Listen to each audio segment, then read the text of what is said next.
As the leader of the Booner Pack, I lead from the front. All right, boys. Lock in. It's our core foundation, man. Grit. I'm fired up. I'm fired the fuck up, boys. It's pumping right now. It's got my juices pumping, boys.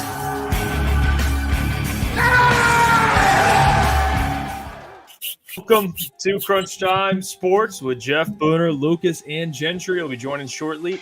It is Wednesday, November 27th. Happy Thanksgiving, boys. I mean, yeah, Tomorrow. We'll be live for the watch party and the pregame, but we'll have a show tomorrow. So, hey, have a great Thanksgiving, and we get to watch some football. Some Lions and Bears. We'll get into a lot of that today. We'll get into our pick'em today because we won't have a show Friday, of course. Got a lot going on today, fellas. Wait. Friday show, 6:30 a.m.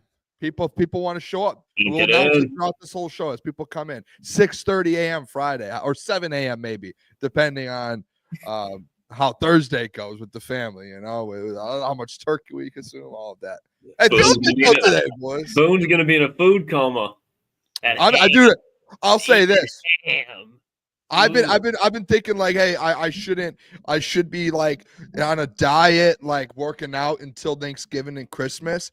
And I thought about it yesterday. I was like, I should do that. And then I like realized it's like, dude, Thanksgiving's in 2 days, brother. Like you're done. It's over. Yeah. You might as well go all in. And then once Christmas is over, it's time for you to shine and get into your back into that mode, back into playing mode, you know. So you're one of those new year, new me type of people. No, I don't know. I'll do it before the new year. I'll do it before the new year. If you didn't notice, I didn't mention the new year once. I did not mention the new year. You said after Christmas. As soon as the only reason I say like the 25th because or the 26th, or I think the Christmas is the 25th, the 26th. It's just because the food you consume on Christmas and Thanksgiving. That's it. It has nothing to do with New Year. I mean, dude, I could have done this in March. I've done workouts and stuff in March. It's okay. You know, there's a month before that, right? Like to Thanksgiving to Christmas. Like you got a yeah, month. but I just got a big set. Dude, Christmas, you guys, Klotz, I'm sure you do. You know, I go home. There's desserts. You know, leading up to Christmas, you're constantly seeing like pies and cookies and everything, eggnog and coffee. Right now. Yeah, dude. Just liking what you're saying. It's just like leading up to Christmas. It's just Christmas. You know, you can look at it too, though, Boone. Like Jeff said, there's a month you can look at it as Thanksgiving. Yeah, like you're not going to start after Thanksgiving, though. Lock in, treat yourself to a little reward at Christmas time. Then lock right back in. Maybe. Yeah. He's your like, body, your choice, Boone. You already know had what you want to do. No, this is what Jeez. That's unbelievable. From Klotz. Probably Thanksgiving's almost it's tomorrow. And then we have Christmas in a month. Like the year's flying by, fellas. Like we're about to go into 2025. I know we're kind of talking early, but it's on its way. Still plenty of football. It's almost Super Bowl year. Yep, still plenty of football to cover. Lions Bears. That line, it's still at about 9.5 on FanDuel. It was at 10 on BetUS. Seems like more and more guys are kind of dropping. And I don't know if that's not something I like to see. Right now, let's see what we have officially, and I can pull this up so you guys can kind of see it. So far, the guys that are ruled out, Carlton Davis out, knee/thumb. Taylor Decker out, knee. David Montgomery questionable. I think he plays. Mm-hmm. And then Brown questionable with a knee injury. I think he plays. So Davis and Decker ruled out. I don't think it was anything unexpected. I mean, Carlton, I figured he. It does. I will say, man, your left tackle and number one corner. Damn, that's what I had the conversation. I said yesterday. Like, I feel like this is going to be a little bit more of a game than what people think. It's 10.5. It might be like you're going to be in a football game for a little bit. I think it's going to be just like last week's game, where it's a 2-possession game at the end of it, but you're in a battle and making sure like it's going to feel like the Lions are going to be in control of the whole game, but it's going to be you're going to keep looking at the score and be like, when can we pull away? Can we pull away? Let's pull away, boys. All right, it's about time to pull away, boys. And they're just like doing it, and then you just win by 2 touchdowns, and that's what it's going to be. But I mean, Carlton and Taylor both out. I voiced my concerns about the Taylor Decker thing. Yeah. Like the injuries on the offensive line, like with Skip and everything. And the bad part about it is on a normal week, if Decker was out, like it was a situation the last time he was out. He goes out and it's a Thursday at practice. He gets hurt Wednesday or Thursday at practice, and they have 2 or 3 days to game plan. And then, or typically you would say, all right, Penei Sewell, head to the left side. You didn't have enough time to do that in the game plan, so you threw Skip in the left. This week it's a similar situation. As much as like you don't think it, he's injured. He gets ruled out today. Guess what? The game's already tomorrow. Like it's like instantly, boom, game's tomorrow. So you've had 2 days to prepare. You're probably not moving Penei Sewell over. I think Dan mentioned that. So that left side of the ball, and we're going to do my keys to victory at one point. You're going to notice something in there with that. I think it's important. Ben Johnson's play calling tomorrow afternoon. Yeah, Boone, I kind of agreed with you spot on as far as you think it's going to be a closer game, but I think it's going to be closer than 2 possessions, man. I just think when you look at just how hungry the Chicago Bears team is to get a W, I don't know how many in a row they drop. I believe it's like 5 or 6. But it's not like they're getting blown out. Like, especially offensively, after they got rid of Shane Waldron, like Caleb Williams hasn't looked great, but he's looked damn good. He looked better than Anthony Richardson. If Anthony Richardson didn't go 11 for 29 last week, and the amount that the Colts were shooting themselves in the foot, and I think a lot of that has to do with inconsistent talent on the outside. You look at this Bears wide receiver core. You look at no Carlton Davis, so it's probably going to be Terran Arnold, Kendall Vildor on the outside. Caleb Williams, inexperienced quarterback, yes, but he definitely has arm talent. I think this is going to be a game that goes 1 through 4.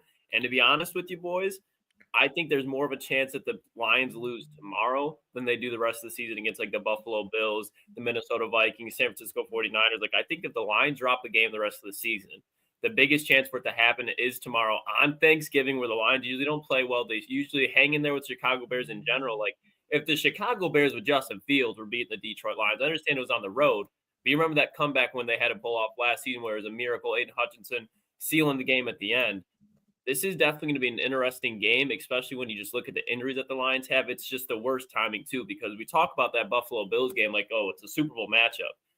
Yeah, it's a huge game, but there's not more important games than divisional games in the NFC North. So the Lions, they're going to have to work for it. I think tomorrow's going to be very interesting, and I think the Lions are going to win.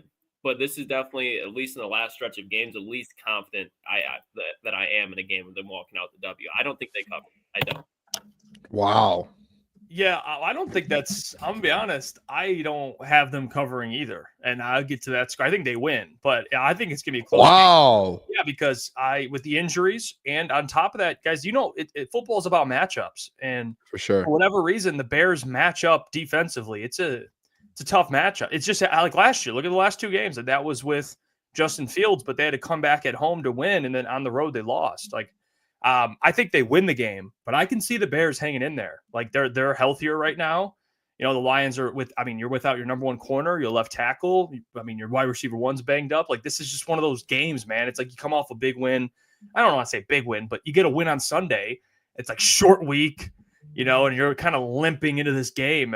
I think they pull it out. We'll get to our final scores later, but I'm with you, Klotz. I think you can kind of respond to that too, Boone. I think it'll be a game where the Bears cover, but the Lions ultimately win. I do. I can see this being like a touchdown game, maybe even less. Hey, Klotz, did you see the news today? There was 51 spots left on the roster. I put it out probably at like 11 o'clock, and within a couple hours, some roster moves were made. Did you see who got active? He is now on the active roster. No longer practice squad. I saw 2 names that I liked on it. There were 2. There were 2, but the one I know I was right away. I was like, Klotzy. Mm-hmm. What are we talking about? David Long and Maurice Alexander here. David Long and Maurice Alexander both activated for. Guys. They're not even just activated for the game. They got moved to the active roster. They're on the 53 man now, which is like that's now if you let them go, right? Does that mean like now you're? That means David Long's here. He's here. Here to stay. Here to make a very fine LB3 or LB4. Very fine. He'll be cutting into Ben Neiman's reps a little bit, but you'll see both of them on the field still. David Long, I just think he's a veteran, man. Like he's not Fred Warner. It's not Levante David. He's nowhere. He's not even Alex Anzalone or Jack Campbell. Not anywhere close. But when you talk about in playoff time, stopping the run, going up against Saquon Barkley in the NFC Championship, Josh Jacobs in a divisional round, Kyron Williams. You know what I'm saying? There's good running backs in the NFC. having a linebacker who is good at stopping the run over the course of his career. I understand last season this season was kind of a dud, but you look at David Long's career, he has everything it takes to be a good linebacker with Kelvin Shepard, Terrell Williams, Aaron Glenn. He's going to be a very solid piece of this defense as a rotational piece. He's not going to be a star, but I guarantee there's going to be a couple of hits throughout the season where, damn, happy we signed him. We're happy that we got David Long. It was kind of a group effort. I think it was who was it that tackled Josh Downs on the jet sweep? He dislocated his shoulder. Like that was like the first time David Long was in a play. I was like, I don't think the thing is, I don't think David Long even got the tackle for that. I think he was just flying around. He was just flying around the field. Yeah, he like landed on the pile, I think, and then Josh, like you could see, I'm like, bro, of course the first play, he's like close to, he's in the mix. There's an injury. Like this dude is not that you want injuries, no. But the violence thing, it's like what Morgan from Pride of Detroit joined. The first thing he mentioned with David Long was violence, and that's something you've been talking about since he joined. I was like, of course, he brings up violence, and that's Dan Campbell. They controlled chaos, controlled aggression. Do you guys like the Maurice Alexander move up? Because that one was the interesting one to me. He if correct me if I'm wrong, Maurice is the one that fumbled it a couple times. Yeah, correct? I would say not just once. He did it, I think, in 2 multiple times. Games. Yeah. So like that was maybe they feel comfortable enough though for him, but I'm thinking about the best way to say this. I would like Maurice Alexander not to be returning punts for the Detroit Lions. Not punts. And like special teams, maybe it's like a blocking or tack. I don't know. It's not Maurice. It's like it's not you. I had a feeling. Okay, through training camp, Klotz, you tend to do this sometimes. You hype some guys up, and it's fair. Like some of the guys you hype up end up in David Long, for example. Maurice Alexander was getting hyped up, and he was really good last year. He ran a couple back, and I thought there was a chance he made the team. And in training camp, when we were at practice, Maurice Alexander looked really good. And I was like, okay, he's going to have a chance. But you boys know this. There's a difference between being in Allen Park at the practice facility and being on Ford Field catching punts in live action. Too. And, yeah, in an NFL game that, like, you're 10-1, every game matters to get the 1 seed. It was a lot of pressure in preseason game 1 and 2 when the punts were dropped. I don't want to even have that he's going to be thinking, hey, last time I was in this situation, I dropped this. I don't even want that, dude. You think he's a little rattled? You think he's a little rattled? I mean, after the first one, dude, I just think it's just some people just have that. So I don't know. You know what he's about to do now, Boone? He's taking that opening kickoff to the crib now. He can kick return. He can kick return because that's different. Kick return, like if you fumble a kick return, it's not a big deal. But punt return, oh my gosh, man. Get Khalil Dorsey back there or Sione Vaki and just catch that thing, fair catch it, and let the Lions offense do the work. No, I mean, I'm with you. I wouldn't be mad if I saw him at punt returner, but there definitely would be that concern. But as far as like Maurice goes, I think if you're him, you got to be at least a little bit confident because they have seen you in the preseason last year. He looked very good, but they even saw you this preseason where you did very bad, like during the preseason games, but they still kept you around and they're activating you now. So if you're Maurice, give you a little bit of confidence, like, hey, they believe in me. And he's a talented player, man. Like he's undersized. Absolutely. That dude can fucking fly. So if he gets an opening, that's something where he's no Tate Turpin. He's no Kevontae Turpin, but he definitely can put you over the 50-yard line a couple of times because I don't think he's a natural wide receiver. Like as far as a wide receiver goes, Khalif Raymond is levels above him. But as a returner, if he can just hang on to the ball, I think he's up there with Leaf. Like Leaf's had a couple of touchdowns throughout his course of his time with the Lions. But he's had a lot of opportunities to return. I think Maurice Alexander, while Leaf is gone as a returner, he'll be good. Yeah. He just got to hang on to the ball. Yeah, I mean that's when you mentioned the talent, he's talented. That's why I am excited to see what he can show a little bit. What I prefer Dorsey. They have Dorsey doing what, kick returns already? I don't know. He's throw him at the punt return. So now they need he could just do punt return as well. I don't know. I don't mind Maurice doing it. Clearly, if the coaching staff thinks he's ready, then they trust him. They're like, okay, we've seen more good than bad. I mean, he's gonna, everyone's gonna not. Typically, great players you don't see typically struggle much, but like Maurice isn't that, so he's gonna have like the preseason he had, they're sticking with him. So I don't really have an issue with it. Now watch us get clipped and he muffs a punt and it's massive. I mean, this could age. You'll have Yeah, this could age poorly, but you know what he might. I don't have an issue with it. I'm excited to see what he has. Honestly, he might not even be. They might not even have pulled him up for punt return. It might have just been because Leaf is out, so they need someone in that offense to. I mean, Leaf does get snaps in the offense, and obviously he doesn't get the ball a ton. He gets like, I don't know, 2 or 3 targets a game, if that. And a lot of the times he's just blocking, and he's kind of a decoy, I would say, like in different spots. Yeah. Maybe that's just like they're like who are they? The Allen Robinson, but he's more snaps. like that. Yeah, he's a bigger guy. So they're probably not going to roll out. I mean, obviously they had to get someone. They had to. Yeah. So someone. I think Isaiah would be called up immediately, but he got picked up. Yeah. They probably do. I would say this. They probably regret letting Isaiah walk. Yeah. They probably. I'd rather have Isaiah Williams on the roster than Donovan Peoples-Jones, without a doubt. Yeah. I think you're paying him less. I wouldn't be surprised either. After Leaf left, there was a couple times where we saw Jameer in the slot. So I wouldn't be surprised, especially playing the Bears. I know DeMont's hurt. But you can even use him as like a decoy at that point to respect the run, keep him for pass protection with no Amon-Ra, or at least Amon-Ra's playing, but not at full strength. Like, you're going to have to kind of figure out a way to scheme around it and use an extension of the run game with Jahmyr Gibbs and no Taylor Decker too. So I think this could be a week where we see more looks of David and Jahmyr out there at the same time. I want to see Vaki return to punts too. Like, I love Dorsey. I know you guys all agree too, but Vaki, 4th-round pick, he's already been making plays on special teams, more so on the defensive end. But you just watch him in the preseason. You watch him back when he was playing at Utah. Like, that guy knows how to move in open space. And you look at, I always comped him to Austin Eckler, but that's how Austin Eckler kind of got his gear going. And, like, if you can just make him a full-time returner, you're able to keep the guys like Khalif, Amon-Ra, J-Mo, whoever you want to, your full-time starters off of there, and you just have a pure returner as he develops. I think that's the way to go. It's Vaki. I want to see if I was advertising. Vaki out there. Hey, Vaki with the ball in his hands can make some plays. I want to see it on full display. I want to see this man doing something.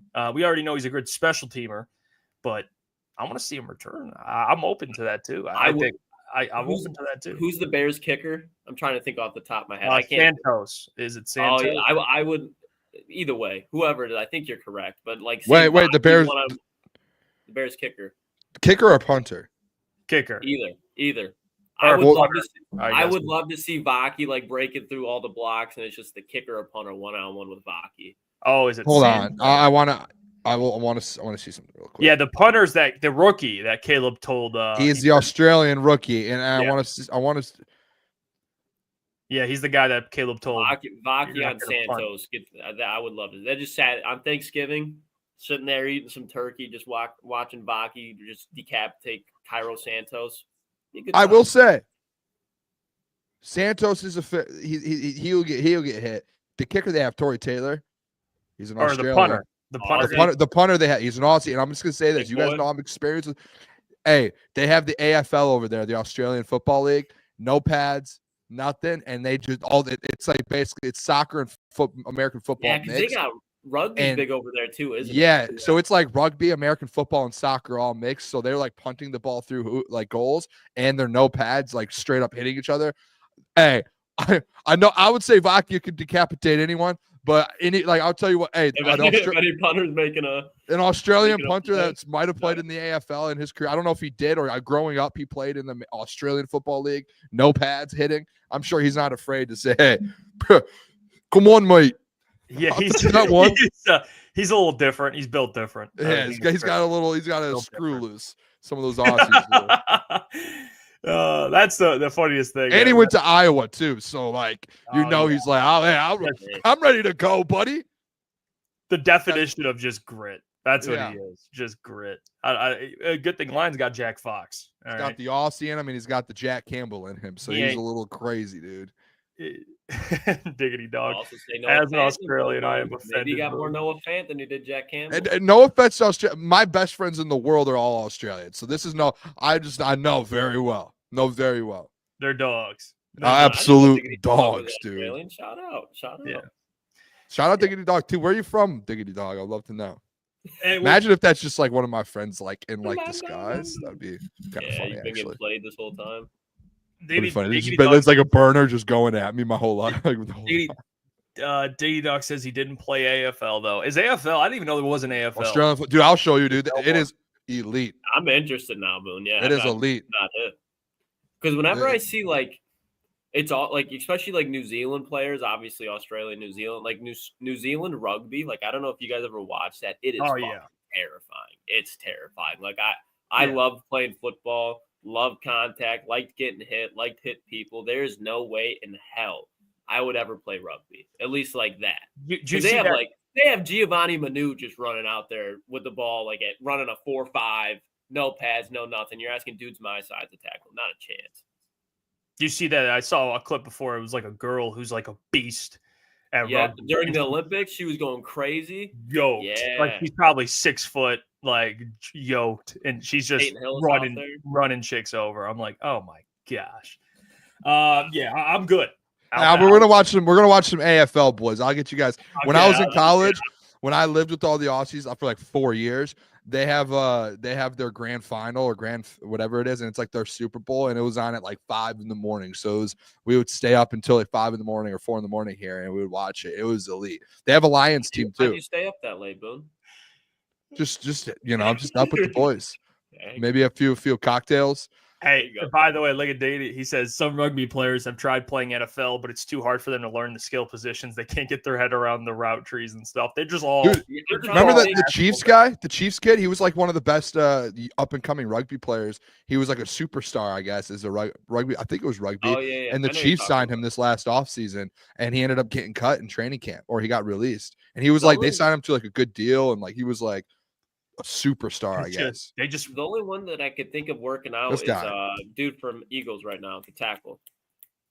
Mailata? Yeah, Jordan Mailata. Yeah, that's the only one I can remember, and I mean that was a home run. It's a big man. I have seen like college players go play rugby. There was a kid I went to college with at Saginaw. He was a linebacker, big dude, David Still, just an absolute dog. He was like playing for the U.S. rugby team the last couple of years. Like he's like a professional rugby. He's like legit too. He's a dude. Yeah, those guys, they don't want to learn route trees. They want to kick ass. They just want to kick ass. Those are the guys you don't want to smoke with. It's like, I could run this comeback, No, I want to kill someone. That's what I want to do out here. So yeah, rugby players they're different, man. I'll put you guys. We'll watch some AFL though. Hey, Boone, let me go the Lions in AFL, Brisbane. We'll watch AFL. You know what I want to watch right now? I want to watch you break down your keys to victory. That's Brisbane Lions, baby. I want to see what Boone's got. We did this last week. Obviously, Thursday's Thanksgiving, so usually we do it on Thursday. So we're doing it today. Boone's going to give us his keys to victory. We're going to react to him. Critique potentially or agree.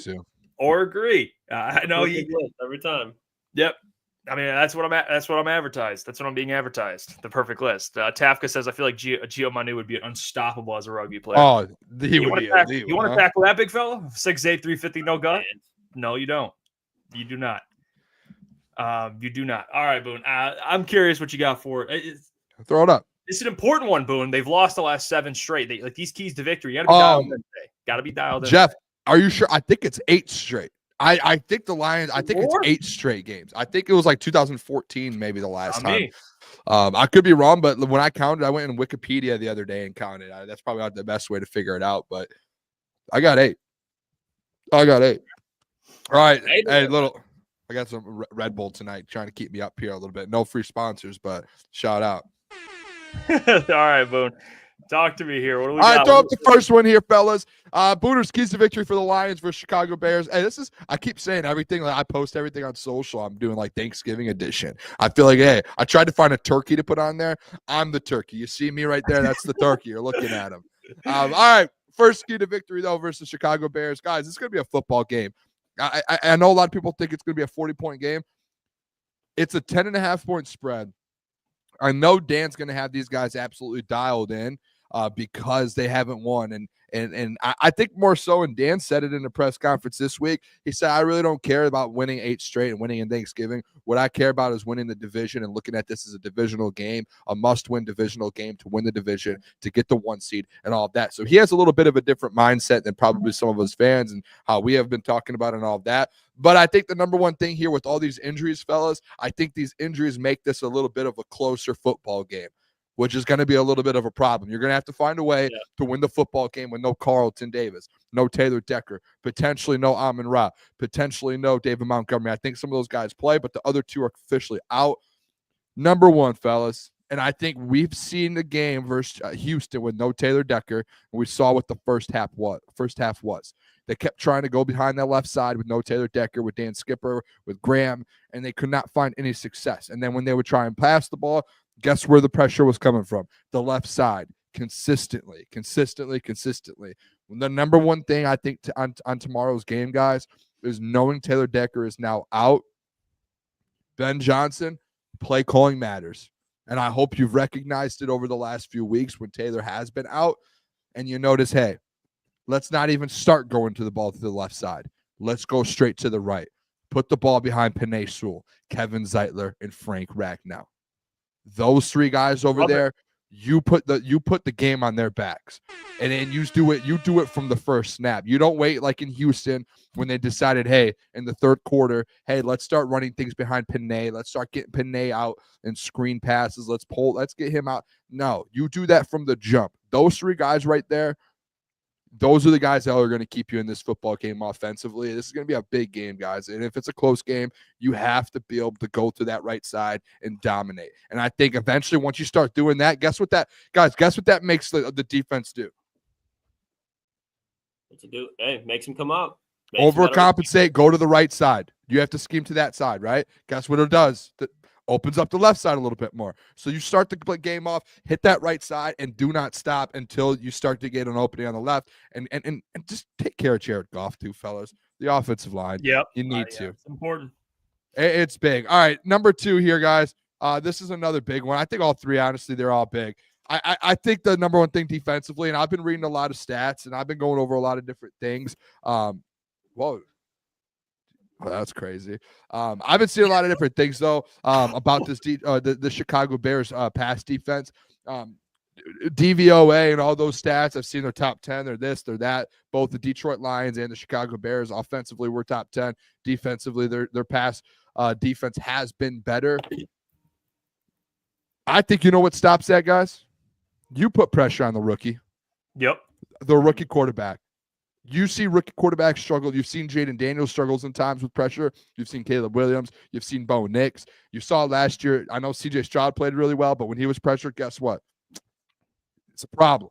I think it's Aleem McNeil, DJ Reader, Josh Pascal, Levi O, and Zadarius Smith. Those 6 guys right there, you put pressure on the quarterback. I really don't care how many sacks you get.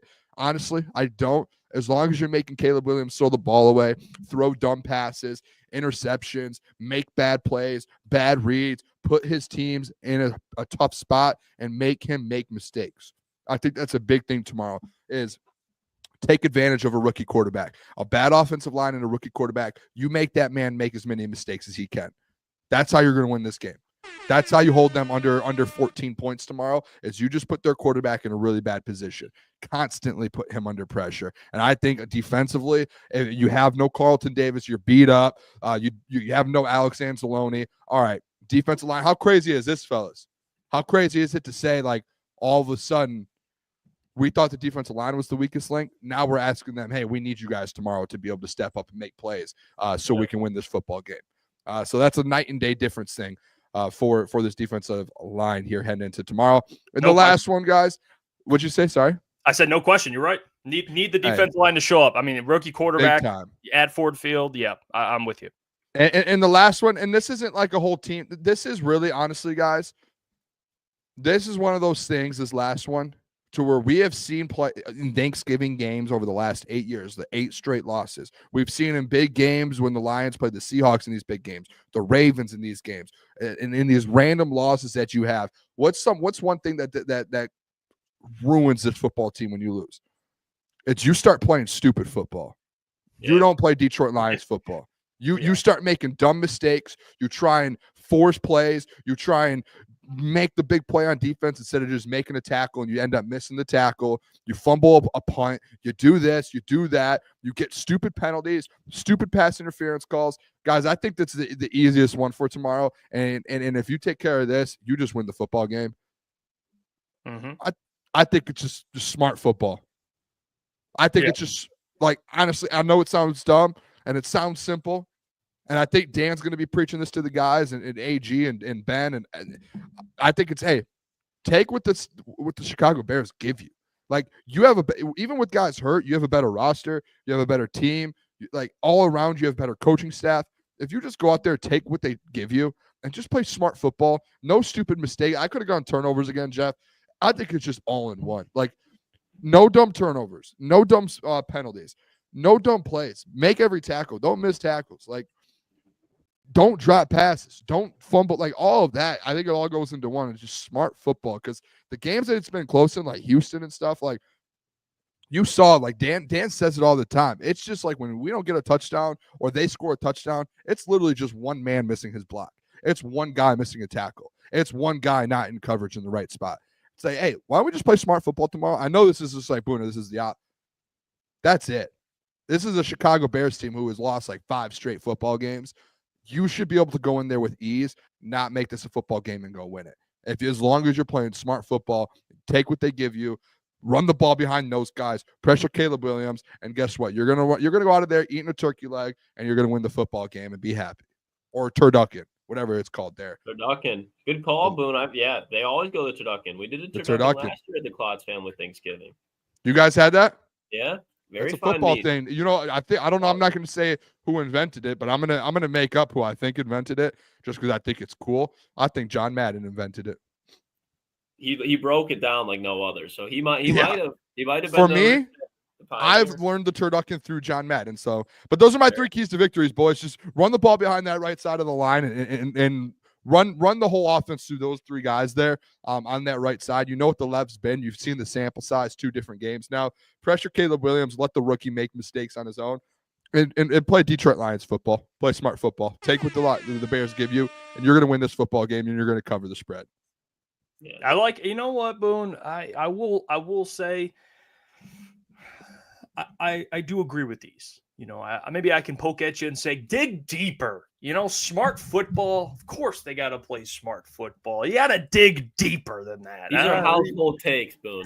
No, listen. It's the Thanksgiving game. No, there's in playing sports and being in locker rooms in my lifetime, there are certain games. Like, there are most games. Hey, we're gonna dig deep into scout, and we're gonna watch a lot of film, and we're gonna have a game plan for every single part of this team. There are also games where it's like, hey, buddy, man, hey, we just got to go out there and play some football. Hey, buddy, man. Buddy, man. Let's just play some smart football. Let's go win the game. Like, this is what it is. We know what it's about. And I feel like tomorrow is like 8 straight losses in Thanksgiving, 10-point spread. It's easy like Dan said, with your family in town. It's easy to like get non-focused. You're at home. Just, hey, go play Lions football. And then it's 3 or 4 hours, smart Lions football, and go home and eat a turducken. It's really Lions versus themselves. That's when you say smart football. It really is. They just can't beat themselves. You know, not turning the ball over.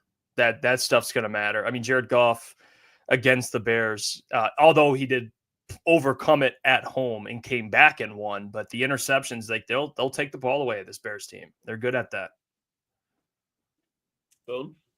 Yeah, thank you, Klotz. I had a question for you boys in the chat. Does anyone know in like where I could land myself a turkey leg within the next 12 hours? Meat market? Like a cooked one? Hours? Yeah, because they'll be closed tomorrow, right? Yeah. I mean, is there a place tomorrow I can just like, hey, someone's got a cooked turkey leg? Like, do you guys have family or anyone that's like, hey, I got a turkey leg? Downtown will be downtown, but there'll be a turkey leg. I'll grab it. Can you bring non-eaten, just a straight up turkey leg? I need one. I think you know what I'm going to. Not to eat? No, to eat, but non-eaten. Like, I don't want someone to already have eaten. You don't want a chunk taken out of it already. Yeah, I think you know what I need it for and what I want it for. If you can think hard enough, Klotz. I need to run to the store tonight.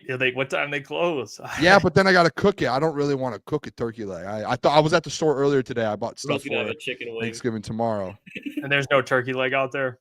No, I think you have to buy a full turkey and cook it and then take the leg off. I'm not doing that. Yeah, Boone cooking a whole turkey. I know the house would be smoking. Yeah, so that thing would be burnt.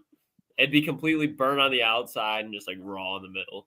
I just don't know if there's like a place that just sells turkey legs. That'd be sick. Like, I'm sure there'll be somewhere. Get a rotisserie chicken and act like can't do that. No. Bet Boone, I bet like Kroger's and stuff will be open tomorrow if we're in Troy. Yeah, but do they sell just turkey legs though? They might. I don't think they do. I was at Because it's Kroger today. Thanksgiving, like they may got something because they have like those delis and stuff inside of them. They should. Definitely. There should be a place that just sells turkey legs. You know, The that'd be- Renaissance Festival. Yeah, just buy a fucking You gonna go? Are you gonna run there? Right. Yeah, have why to. not? Why not? Yeah, it's Coach Walk just said it. He just literally just said it. the Renaissance Festival. Yeah, hey, you're gonna have to dig deep tomorrow. You're gonna have to dig Yeah. deep. I'll see If what you I guys can do. have it, if you guys can I'll ask see what I can around do. too. Yeah, thank you. I know you I'll hit guys up might know. I'll scavenge the city for a turkey. Man, leg. you know who actually might have a turkey Put it on leg? Twitter, Boone. Does Lex's dad cook a turkey? I feel like he cooks a mean turkey, dude. I feel like he would cook a mean turkey. Yeah, Mr. Steve, he definitely. Maybe he has a turkey leg, man. Can I- you hit him up for me? I can find out where we can get a turkey leg. I'll find it out. I'll scavenge. I'll do detective work. I'll see what I can do. I'll see what I can do. It's What, like, what do you guys want? What do you boys want? Like some snacks tomorrow for like some Thanksgiving snacks. Figure it out. trying to think. I'll make a stop on the way in. yeah. I'll buy some stuffing, some stovetop. Yeah, we're in That'd DraftKings. be gross. Could you just bring like a crock pot into draft? Yeah, game they're and like, start what cooking the up? What are you guys doing, dude? Hopefully, they should be like no. I can't eat really because I have Thanksgiving, but man, it's hard. I might get some food over there. Yeah, I'm eating. I love. I'm getting some appetizers. I'm not gonna eat the rest of the night. I'll probably have like a snack after the show, and then like that I won't eat till I eat at my grandma's. Probably. I probably won't eat all day tomorrow. Hey, Tafka says they usually sell Till single tomorrow, turkey right. legs cooked at the fry store here, which is a chain owned by Kroger. Might be tough to find one on Thanksgiving though. I might need someone to make a stat for me. A coochie. I don't know what that is. Bro, I actually said a coochie. Charcuterie board, a coochie board. Yeah. Same thing. No. I love a mean charcuterie board though. I'll Dude, tell the you. best. Oh, especially when they have like the jam, like the different type of jellies and stuff out there. Oh, It's charcuterie boards are good. Coochie board. Honestly, little. Honestly, dude, like at Thanksgiving, I'm a bigger fan of like getting like the charcuterie board stuff and like the pickles and like the olives and stuff, and I'll just fill up leave on the that. olives out. No, everything, dude. You I'll were do cooking, everything, dude. You and were out I'll there, eat man. turkey and stuff, but I'd rather have like the pre stuff, like the. Oh man, that stuff is unreal. I love it. Wow. Yeah. I was listening to real quick before we get to the offense. I just want to mention this because I do relate to it. Do you guys, and I want to ask you guys, I don't know if people in the chat being sports fans probably have to deal with this. It was actually Lenny who brought it up, but he had like a good hour and a half today of just like venting about or stressing about having Thanksgiving with like family over and the Lions play football. And people just like, you ever watch, I personally, the only people I watch football with is you guys. Like when I'm not with you guys, I just like watching by myself, honestly. I don't like watching with people. I just don't, it's not fun. And Mike was bringing up points of like, you ever have those family members that are like where's the call guy every 5 minutes? Or like, the guy who pauses the TV to like rewind, or someone that goes, hey, Lucas, like, Lions are good this year, huh? Like they always guys never watch the game and try to watching the game. Yeah. I'll say this for like, me, they I'm in know a you pretty like, good. yeah, they know you're into sports, or they know your job's this, so they'll be like, Jared Goff's playing well this year. You're like mid game, you're like, dude, okay, You're like, I want you silence, can have a man. normal conversation here. Yeah. I'm in a He good doesn't have spot where the last few years I've always watched it either by myself or with my cousin, and my cousin knows pretty locked in, so it's never like it's good. You know what I mean? It's not like like I could sit there with him and we can and it's like all right, we're dialed, and we were like breaking the game down a little bit, so it's good. It's not like that. I'm sure if I go to like other family places, which I never have, I've always put myself in the right. I make sure I'm in the right position. I'm very superstitious too. Yeah. Over the last 3 years now, I'm like, we have to do a watch party and all that because I have to be wearing the same and doing it. But I don't know. I see what you're doing because I do get that, Jeff. Even when I'm like out doing stuff or at work with people who know that I do this or that, and like talk to me about ball. And some people are cool about it. Like there's a couple of people that I'm like I can talk ball with, but then it's just like I don't know During a what the game fuck. though is It's brutal. always, yeah. Like, During the game's tough. Like I love my family, but yeah, I do have these things during Thanksgiving where I'll have the game on and someone will look over and be like, them Eagles are pretty good this year, and I'm like, I'm sitting there, I'm like, dude, I'm trying to watch the game. We all just lock into the game and just have. It's okay. Like Mike brought up, and he was so right. Like it's okay to have silence. Like we don't have to be. It's like he mentioned the comment. It's like commentator talk where it's like, like, see that one? Yeah.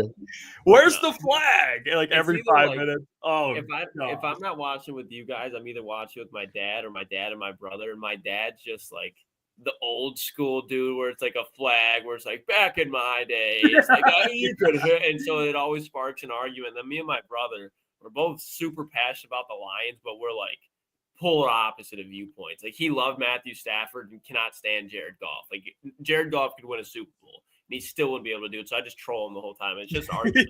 Just argue. And when they start getting mad, I turn into the guy that rewinds it. He's like, this is why he's good. This is why he's good. I hate that guy. The guy who Let him go. And then we're gonna go live. Like, no, we can skip the commercials now. No, you're an issue. I do hate that. You pause. I've never really had that, but I've definitely been in a position once or twice. He'll just say some blasphemous. I'm just like, what do you? You like go up I'll rewind it from like 2 drives ago. Like, you like go up to the board. You go up to you race them to the board like Kenny Smith, and you're like, here we go. Yeah. And you like break Kenny down and Shaq, yeah. and you break down the game. Oh my gosh. Well, I see Derek, he says I'm loud and walk around the room when I'm watching the game, surround sound on. That's badass, by the way. Surround sound's awesome. Lions colors all over the house, Lions beers for TDs. Now that's good. Now that's good. That's a good environment Derek's got. Not everyone, like someone called in and says their dad, he does that. He stops and he rewinds, and there's like 8-9 people watching. So imagine me and that guy. Oh, I would go grab the remote. I don't care if I'm in someone else's house. I would either honestly, if I'm in a situation like that, and I'll just be dead honest. If I'm in a situation with like 8 or 9 people and stuff like that keeps happening, I'm either walking home or I will hop in a car. Like if I don't have my car, I'll find a way home. I'll get an Uber. I'll go to the nearest bar to watch it. Luckily, I've never been in that position, but I know myself to where if I'm in a group with 10, 15 people and that starts to happen, you guys have seen me. We've all watched games together, so we all know how we kind of act with games now. But there's just like if I wasn't on camera for games, I think I'd be the guy that's just like pacing in a room back and forth, like yelling at the team. Like, see, I'm the sit and stare guy. Like I'm just like if there's a touchdown, like I'll be like, let's go. But I just. Like, we have a watch party, so we can't just sit there and be quiet. But if there's a guy yapping, I'm sorry. Like, I can't do that. Like, talking mid-game. Like, watch ball. We're here for ball. We gotta get a stream where we get people from, like, the other team's fans. So we can, like, talk shit during the game. That would be, like, I hope one of these bars, setting. there might be. It ends up happening. All over. We say, hey, come on, like a opposing fan somewhere. We, Yeah, I wanted to mention that. I thought that was hilarious. It's the superstitious side too. Like if something starts happening good, like say you're losing, and like the Houston game, we're sitting there and you guys are trying to like sub into the stream, and they start coming. Hey boys, no, what are you doing? Sit. Yeah. I looked at Unc and I looked over at Caleb. Sit down right now. No one's going anywhere. Hey, Jeff, stay over there. You guys aren't moving. Yeah, I stayed where I was, and the Lions came back against the Texans. So there is some truth. I don't know if there's truth to it or not, but it definitely happened. I respected the wishes. Dude's like, stay there. I hate when there's change. If things are good, and I hate change. It was like last year when we were doing the watch parties, like with Spenny and them. Me and Spenny sat in the same exact spot through that run, and I was like, I'm not like every time I showed up, new people. That's my seat. If you touch that seat, I will break your leg. That's such a random fucking. It's just such a direct threat. Yeah, I will break your leg. It's like, okay. Yeah, no, but we get it. And I don't hate it at all. Being superstitious, I don't. Some people are. I'm not as much, but I get it. It worked against the Texans. Worked for me. I've worn the same clothes for the last 2 seasons, and the Lions have only lost like 4 Never games. washed them. Never washed them. Okay, no, I wash them. They're literally the sweatshirt and pants. A shower since. Sweatshirts and pants are hanging up, drying right now as we speak. It's like the Lions win the Super Bowl. Booner won't shower till the next Super Bowl because they won when he didn't shower. He's like, that's funny. Well, honestly, I wanted to cut the mullet. I've been very vocal on this. I want the mullet to go away. I can't do it. Like, and until the season's over, it can't go away. Look at this. ETN. He says, watching football with my mom was painful a few years ago. Having to explain every damn rule after every play was infuriating. Even now, I have to explain what a first down is. Hey, shout out, Mom. I mean, look it up. All right, Google it. You Google it on your phone. What's a first down? Or like Google on your phone what the rule is. Because we're watching ball. I saw a video the other day. It was that situation, and they were watching football with their mom, and the mom asked so many questions. They took a projector and they projected like 15 questions and put it up on the ceiling with the answers. And they said, if you have any questions, read the projector. That's smart. That's unbelievable. Hey, well, fellas, speaking of the game, I had to mention that. I thought that was hilarious. And probably a lot of people watching are going to have that same experience tomorrow with some family member. And just remember, just be like, crunch time told you to shut the hell up. You can blame it on us. Be like, crunch time suggestion, show I watch. Very good, 8 to 10. Check it out. Tell him Booner said he's going to break the leg. Yeah, Booner's going to break your leg. Shut the hell up. Let's watch some football. All right.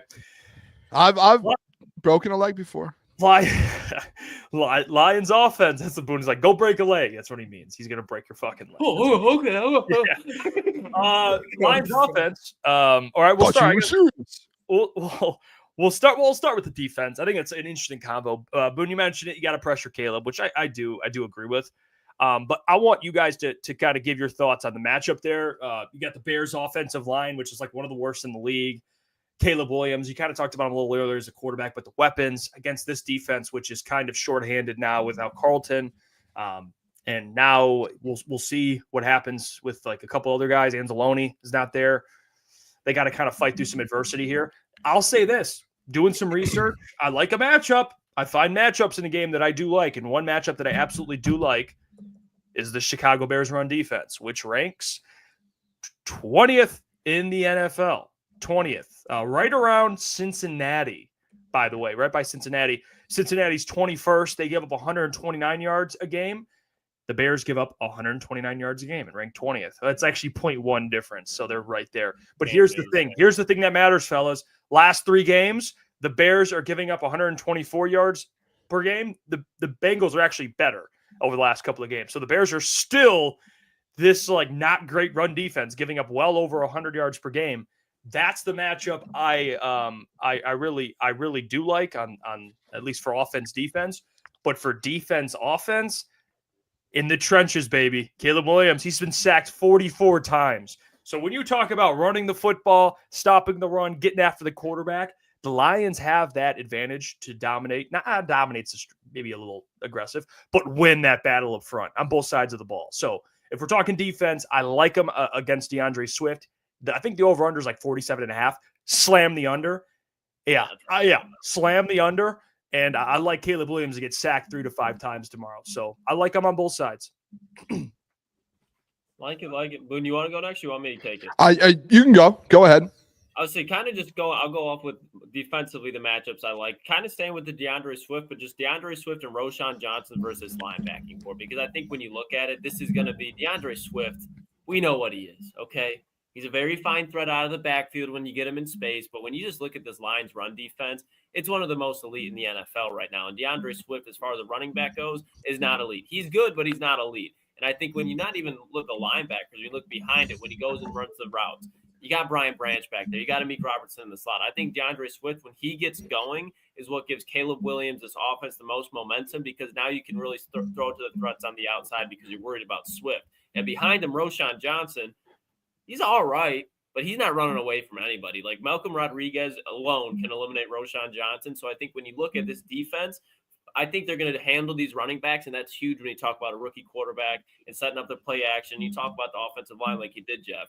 I do not think the Chicago Bears have any success on the ground with these running backs. Offensively, the matchup, and I'll just go a player in general, Jamison Williams versus the secondary, because I think outside of Jalen Johnson, very, very good. Put Justin Jefferson in a box.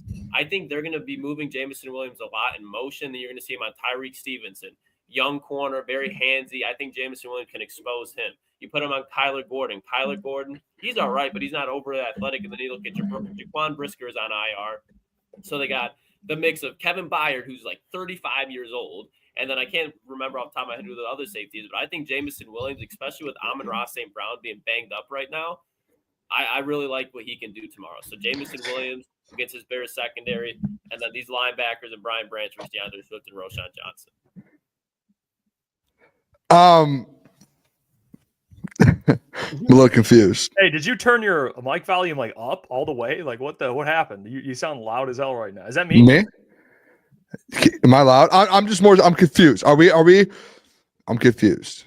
No, we're talking defense. I mentioned a defensive matchup that I like is their ability to get after Caleb, one of the most sacked quarterbacks. All right, defense. Klotz confused me for a second. No. Then I did. That was my fault because I mentioned on both sides. I like him in the trenches, and I talked a little about the offense too. So that's all right. So Lions defensively. Lions defensively. All right. For me at least, I think the biggest question. We could talk matchups all we want. I think the defensive line is going to dominate. Like their offensive line, we know what they are. They're not that great. 42 sacks on the year. Jeff, you mentioned that. I get that. I'm more interested Lions defensively on the secondary. Like we know what Brian Branch and Kirby's going to do with no Carlton Davis now. I don't know where you guys are at with this. I don't know who's going to be the one that steps in and who doesn't. I know Terrion's playing, but Kendall Vildor, Amik Robertson, Emmanuel Mosley, Khalil Dorsey, like those guys have to step up. Those four guys right there, like you're going to need games out of them because in my opinion, if the Bears did have an offensive line, they're probably looking at a different offense with DJ Moore, Keenan Allen, Roma Dunze, Cole Kmet, DeAndre Swift out of the backfield. Like those are weapons for Caleb Williams, and they're good weapons. Like as much as we hate the Bears and we want to be like, hey, they all suck. Like those are still weapons that if they had time to get the rock to those guys, they're going to do it. So like this is a big task for the corners, like a massive task. So I'm interested to see how, first of all, AG handles it. And I mentioned in my keys to victory, I think like getting pressure to Caleb Williams, making him make quick plays and get the ball out quicker and make mistakes. I think that's going to be like the biggest thing here with the Lions defense. And I just don't know, like, I don't know how this is going to go for this corner room. I think it's kind of a big question mark for me. I don't know where you guys are at with that and how we think they're going to rotate guys and move guys in and out. It's going to be interesting to see how they go about that with these three receivers they're about to go up against. Like legit, like dudes too. Like these aren't just like, oh, they have a number one. And it's not like, obviously Justin Jefferson in Minnesota, and then you have like Jordan Addison. But I think like 1 to 3, like these are three absolute dudes that you're going to have to worry about every single one of them. Yeah, I mean the weapons. It's a lot. I mean, they got capable. Like even Keenan Allen. Like people are like Keenan Allen's washed. No, he's not. Like the Bears just don't utilize him like as much as they should. Like they have weapons. It's just can Caleb get the ball to these guys like that? Even and I will say this. I will give him a compliment. DeAndre Swift in the run game will make little to no impact, but in the passing game, he had a catch. I believe it was DeAndre Swift last week over the top, like on the sideline. Caleb Williams escaped Andrew Van Ginkel actually, and threw it a dime to DeAndre. Like DeAndre's a weapon in the pass game. So it's in totality, the secondary, or I should say corner, because I ain't worried about the safeties. Like I ain't worried about those. I think it's just the corners, and it's like the rotation of them. Like what spots are they going to be in? What are they going to do with Terrion? Like I think it's like are they like honestly out of the whole game? That's like the biggest question mark to me. It's like what's going to happen in this corner room. Vildor revenge game. I mean, it's against the Bears. Okay, the team that gave up on them. I wouldn't be shocked though if they're like, "Yep, let's go Vildor." No. I wouldn't be shocked. I think they will go Vildor to start off, and then quickly realize it was a mistake. No, I'm just kidding. I think, but between the three, between Adunze, DJ Moore, and Keenan, I think Keenan's going to probably be the one that puts the most damage with the line, just because I think him on Amik, like, and even if you want to talk about, he's going to be on the outside versus Vildor, just the vet rookie connection. I think he's going to trust him a little bit more. I'm most worried about Keenan more so than the other two. No, it should be to Devin's point, because Devin did say thought Dan was talking about putting Amik on the outside. He did. The best setup would be E-Man in the slot, Amik and Terrion on the outside. That's what you'd like to. That's what you'd roll with essentially, and you just say, see what we can do with these guys. You know that's how I think they should do it. Even though Amik's a little undersized, like he could still play on the outside. He played last year there, and he had some games where he made it tough on some good receivers. Rashee Rice specifically, when they matched up, that was the divisional game. But I mean, I'd rather rotate. Amik's more than capable. He is. I think that's what they'll do, but I would rather see them go. I said this yesterday. If you put Amika on the outside and Mosley's getting reps in. If you need Mosley to come out, like Jeff, you're like, hey, he hasn't played in 2 years. He needs like maybe he can't play all these snaps. Hey, if you need to rotate Mosley out, guess what? You know what you could do? I'm just going to throw this out there. And honestly, I think they've done that at some point this year.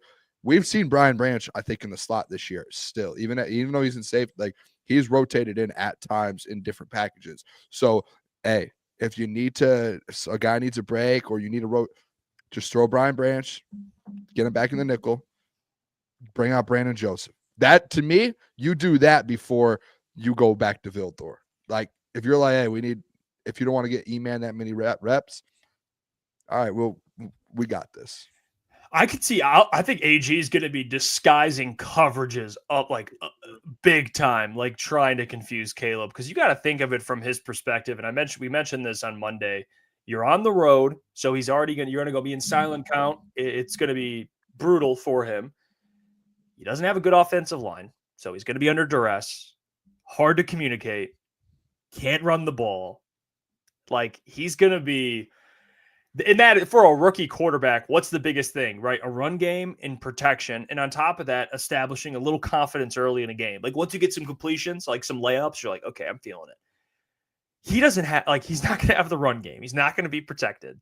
Like, he's going to be in a tough spot. So, NAG disguising coverages like he does very, very well. And I'm sure Caleb's learned a lot now with like 11 starts, learned more than he did his first game. But he's still a rookie. It's still going to be very tough on him. He's going to throw an interception tomorrow to one of those safeties. I think it's guaranteed. He's going to. I'll have an interception play tomorrow. I'll guarantee that. It's going to happen. That place is going to be rocking on Thanksgiving, and they're wearing the blueberries. No more throwback, the classics. The gray helmet. Yeah, the blueberries. I do think there was a sense of, hey, we've lost 8 straight games, and we wear these. Yeah, we wear these retros every year. And I know there was actually a lot of people online like mad about it. Like, guys, you're mad about that, but when they bring back the black unis, you're mad because you're like, that has to do with losing. But these throwbacks, like, I know it was the 50s throwbacks, but like, we've lost 8 straight games rocking these things. Like, let's just go to the blueberries with the blueberry. We don't lose in the blueberries. Lions, they wear the blue. It's automatic win. Same with the all whites. When you go all whites and you go the blueberries, and those are. It's just, hey, play good, feel good, or look good. Wait, look good, feel good, play good. That was it. Sorry. Play good, feel good. And they pay good. If you're playing good, you're probably feeling good. So yeah, but if you look good, you feel good. If you feel good, you play good. And if you play, we don't need to go that far. If you play good, stop it there. Stop it there. Very good. Yeah, loves Dion so much. I love that's prime. One of the hardest things I after I heard that stuck with me. I was like, he's absolutely right. He's absolutely right. You got to look good, and I like the blueberries. Hey, no problem with that. They're sweet. I like them. So, why not wear black? When do we see in black again? Why haven't we seen any? I think you only get it like 3. Your red or whatever they're called. You only get like 3 times or 4 times a year at max. I'd like against Josh Allen, bring him out against the Bills. I'm sure they will. Yeah, versus the Packers. I'm sure they will. Or you'll see them maybe in the playoffs. You might see them in the playoffs. Week 18 to finish the season off. Yeah. You can only get a limited time with them, so you don't want to just like be like, oh, first 10 weeks, boom, boom, boom, boom. Yeah. Devon says Bears fan, so he's giving us some insight here. He says expect a lot of screens from DJ Moore and end arounds from Adunze. Yeah, DJ Moore, that screen game, he's one of the best because he's so hard to tackle at that. Like he's tough. He's a tough guy to get down with the ball in his hands. That's why linebackers, especially now, you're going to need Jack and Malcolm to lead the team in tackling. Hopefully that's the case once again, where those guys are. You don't want your secondary to lead the team in tackling. You don't. You don't want those corners to lead the team in tackling. You don't want that. You don't want that. You want Jack and Malcolm like last week to lead the team in tackling. So we'll see how that goes. They got guys who can make plays with the ball in their hands. So even Cole Kmet, didn't even mention him once. Cole Kmet's good. He's a good tight end, dude. He had 3 tight ends. He had 3 tight ends. He had 3 touchdowns against the Jags. I think he had 2. And he almost he's getting 5 on the year too.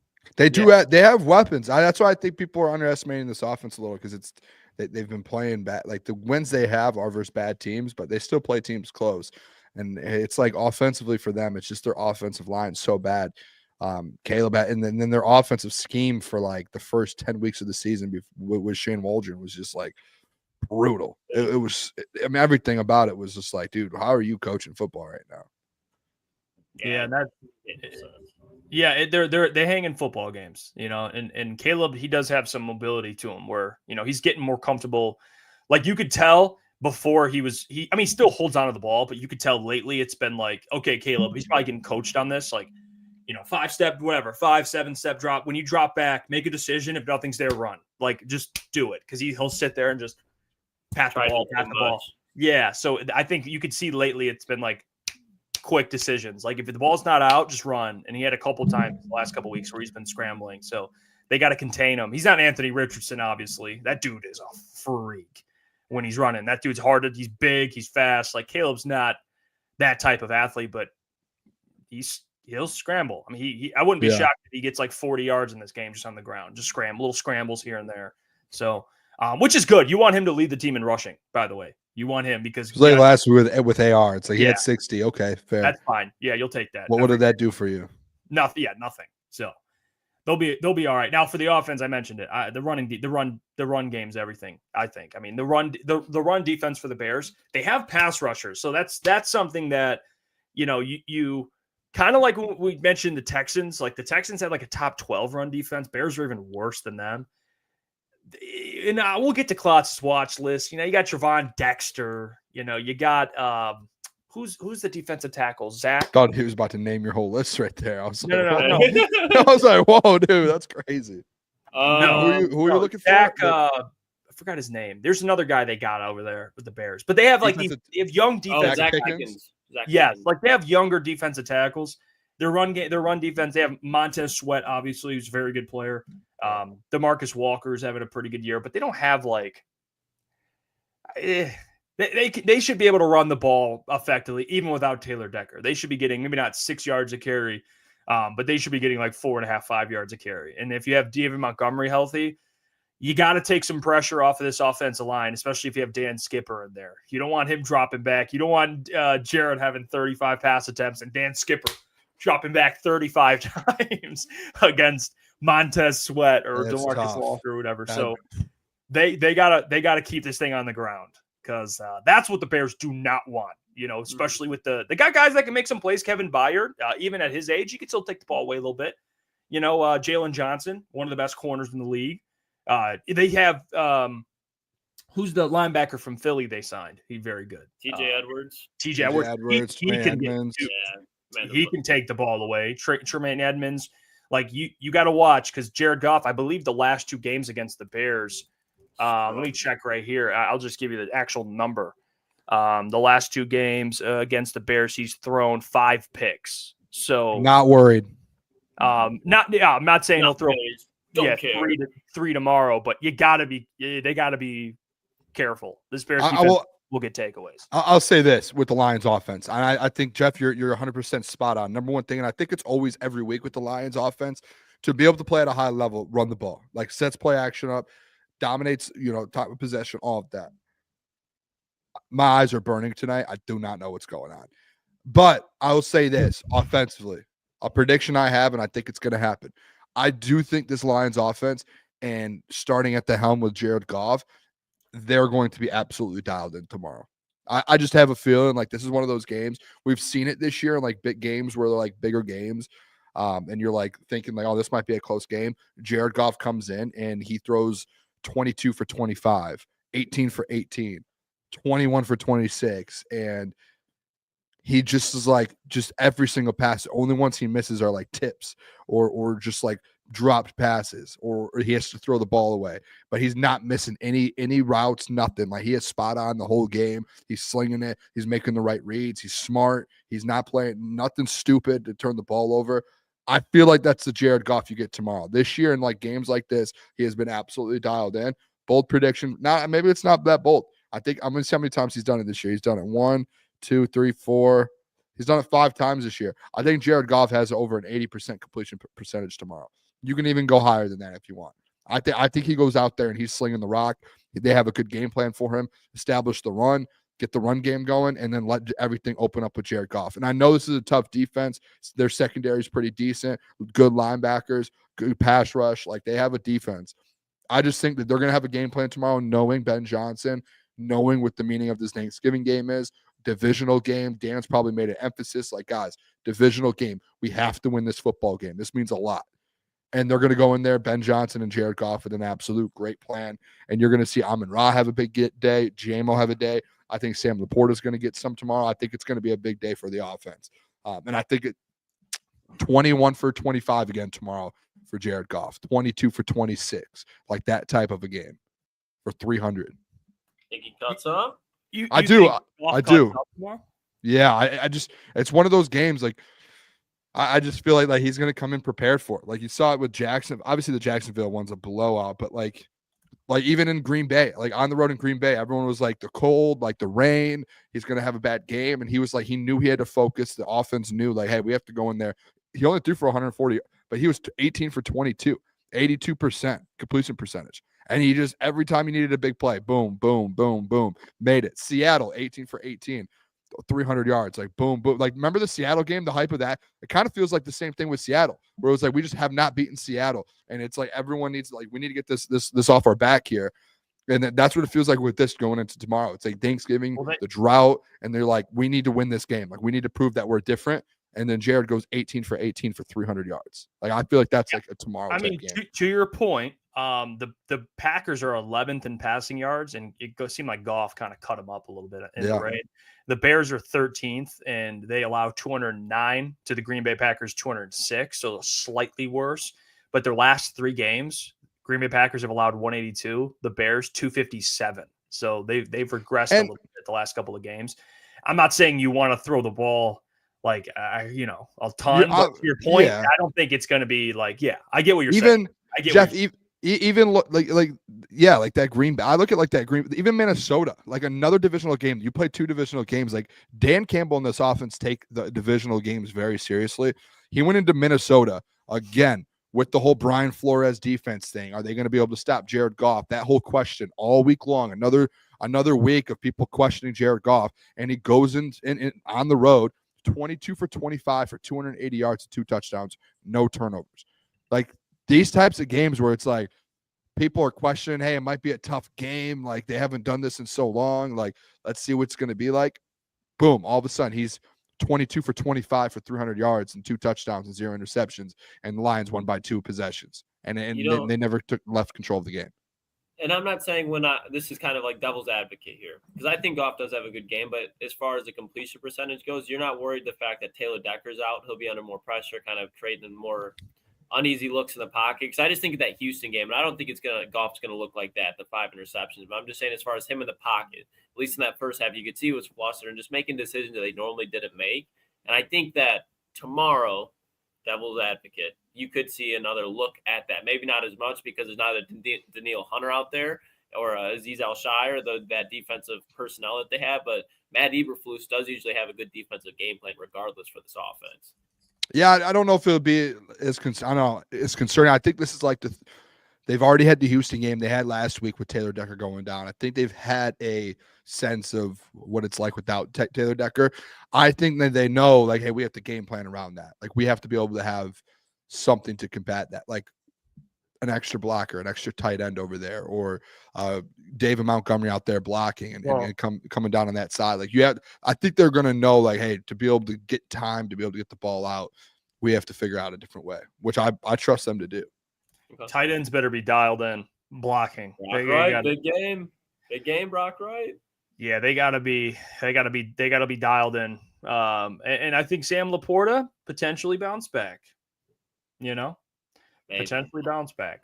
It sounds so shitty to say with them, but I feel like this year I gotta see it first, because we've had so many weeks where it's like, this is the week where it clicks to Laporta, and you watch last week, it seemed like, and I'm not saying write Laporta off, but as far as last week goes, like, you could just tell him and Goff are kind of out of sync right now.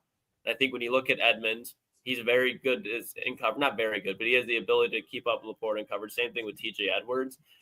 I just don't think it's a Laporta day. I'm not saying you do, but I got to see Laporta have that game first before I'm like, this is a Laporta week. Nope. Honestly, I'm not that worried about Laporte. I think he's going to be fine. I'm not worried. Like they'll win without him. Like, it'll still be good at blocking, but like there hasn't been that breakout game. You saw him where he had the long touchdown, but that was the only catch he had in that game. So I mean, I just think he's just been in a position to where he hasn't had to do it because of the JMO stuff. I think he's been the one that's like he still had a game for 66 yards, 48, 52, 52. Like he's like very solid. Yeah. I mean, obviously, like last year, it was such an outlier of him having hundreds of yards or like almost 1,000 yards because you had no JMO. You had Josh Reynolds. And now we know Josh Reynolds wasn't really. I mean, he had 400 or 500 yards, but it wasn't now we know. Mm-hmm. Yeah, I think, and honestly, I get what you're saying, Klotz. I think Laporta this week probably will be, I'll say this, lean down a little more than probably. I mean, 3 for 19 last week. Like, I do think he bounces back and has a 50 yards, maybe 50 yards in a TD, something like that. I mean, he's been going through injuries. He's been going through some injuries. Yeah. He's had an injury-riddled season, which sucks for him, coming off an all-pro year. That's brutal. Yeah, it's tough. Well, Klotzy, it is that time. I want to hear what you got for us today. Good luck, Klotz. Klotz is wild. Any household names? Yeah. You got to impress this guy. You got to impress that guy. Nope. I'll let you know. All right, Klotzy, talk to me here. What do we you guys like being held accountable? No? Hey, Boone, love it. Hey, you're just trying to make us better. That's all. Giving your input.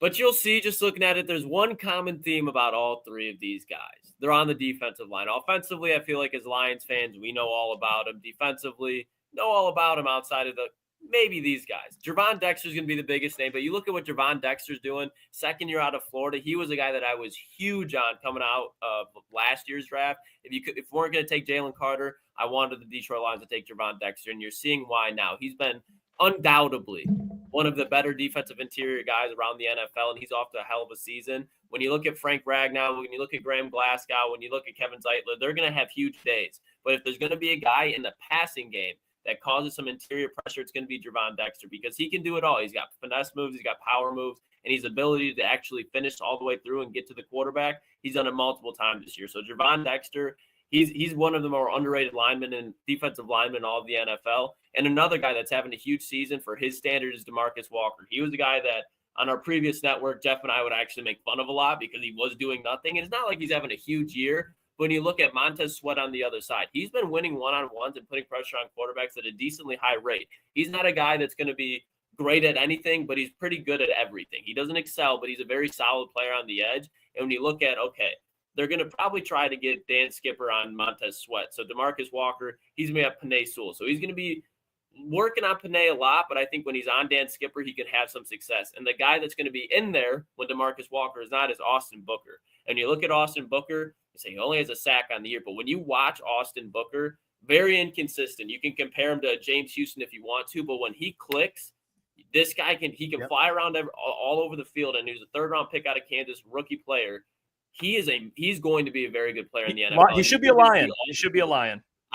You were big on him coming out of the draft. But when you look at Austin Booker, he's a guy that when you talk about this matchup specifically with David Montgomery and Jahmyr Gibbs, he's not going to be keeping up for him stride to stride, but he's going to be able to set the edge as far as turning him back if they want to break and try to contain. He has athleticism to turn Jahmyr Gibbs, turn David Montgomery back into TJ Edwards, back into Terrell Edmonds and the rest of this defense. So athletically, Austin Booker can definitely pose some problems. And when you look at Penei Sewell, he's without a doubt, it's not even a question, better than Austin Booker. But when you watch who he struggles against when he's giving up pressures, it's usually to those athletic guys. And Austin Booker's jump off the ball is very good. And he's not great against the run, but it's one of those things where when it clicks, he can definitely set an edge and create some problems. He had a pretty good game against Arizona, against Kyler Murray and James Conner. And then going into the season when they were playing against the Commanders, he had a solid game too. So I just think when Austin Booker, he gets those reps, when he's up against Dan Skipper, there definitely could be some issues there. So all three of these guys are on the defensive line. But I think it's pivotal this week with no Taylor Decker that they have to stop him. But I do think there's going to be some issues. And when the issues are there, I think these guys kind of fly on the radar compared to the Montez Sweats, TJ Edwards of the world. I think they definitely will be causing problems tomorrow. So those are my three guys: Gervon Dexter, DeMarcus Walker, and Austin Booker. Boone, we go to you.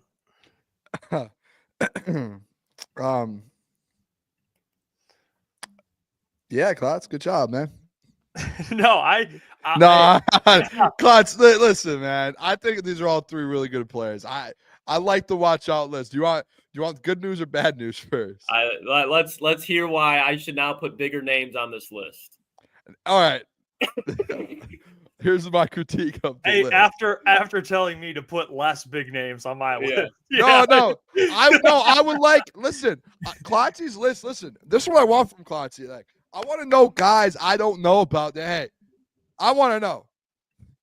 Hey, my guy gave me 3 defensive linemen. He said, "Hey, you should have just put the whole graphic. Just put the D line. You should the D line, brother." That's what I said though. I do think these guys are good. Are good. Now, there's a couple dudes out there that I think, hey, that I'm like, hey, Cole Kmet. Throw Cole Kmet on the list. He's going to be a problem. You are not going to call Zaire Franklin. Should not be on this list. Give me Tyreek Stevenson. I know he dropped he did the whole Hail Mary thing. Kind of. Hold on, I already know the next name. Put in Kyler Gordon. I put it in our chat. I put Kyler Gordon in our chat. Hey, these are guys that are putting numbers up this year. And I think they're all good. Javon Dexter. Hey, these 3 guys, man, we should.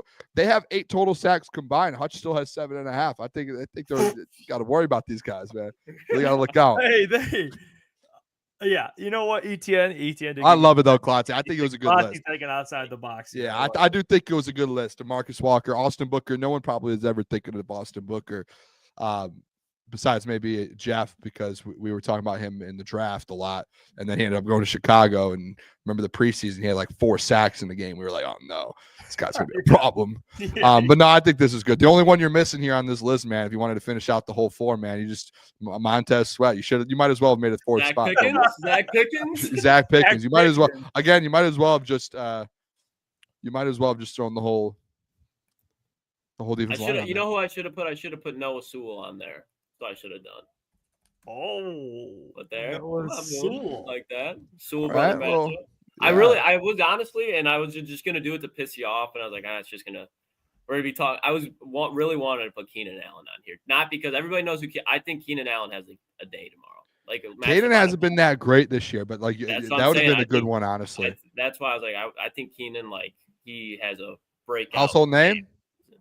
Keenan Allen is a household name, Boone. He is. I would have allowed that household name. I know. Me and you were both. It's Booner's. You have to like send him to Booner, see if he approves him, and then put him on the list. Oh, that's Zaire Franklin's household name. I'll never let down. Zaire. He's an NFL. If you know anything about the NFL, he is a well-known name in the NFL. We had the conversation off air on Sunday. We were talking about it. I think it was me, Klotz, and maybe Caleb, and I was like, I didn't mean like literally like Tom Brady type household name. I mean household name in the world of the NFL. Like everyone knows who Zaire Franklin is. That was cleared up pretty quick. But it's way better than like, DeForest Buckner's on the list, or like, you know what I mean? Like I did Kenny Moore. Yeah, like Kenny Moore. I mean, it's whatever. But I like it. I mean, this is fine. Yeah, I'm just trying to. When we do these lists, man, I just want like, hey, I want to learn. I would like to learn. Jeff, when you just go, like, I'm just going to go with 3 starters every week. I'm not learning. I want you to dig a little deeper. But mine's not about learning. I tell you who's going to make an impact. I can't. That's fair. I don't want to be the hot take guy and be like, Kindle Vildor pick. I'm not trying to. The narrative's there. Yeah, like shout out to Will in the chat too. He said I stopped by to say Happy Turkey Day to the fellas. Shout out Will. I was tuning in yesterday to his show. Does a great job. Man, Will is the man. Good job, Klotzy. Good job. Well, you know what? We're gonna get to our pick 'em in a little bit here. Yeah, this is the Booner group. He's just sitting there afterwards, ready to all defensive linemen, huh? Can I ask you guys some questions, because we're not doing Booner bets today, and I'm gonna have some tomorrow for the Lions game. Can you guys just don't tell me any over unders? I just want to know, like, if you guys like who you guys think's gonna go off tomorrow, Lions players, like, for potential bets.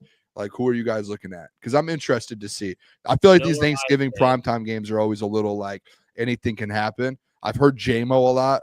I'm interested to see what you guys. You know where I stand allegiance to? If I'm betting one man on that offense to go off, who's it going to be, Boone? Oh, Jahmyr Gibbs. Every week, 100 plus all-purpose yards. Let me see what that bet is. It's not stopping.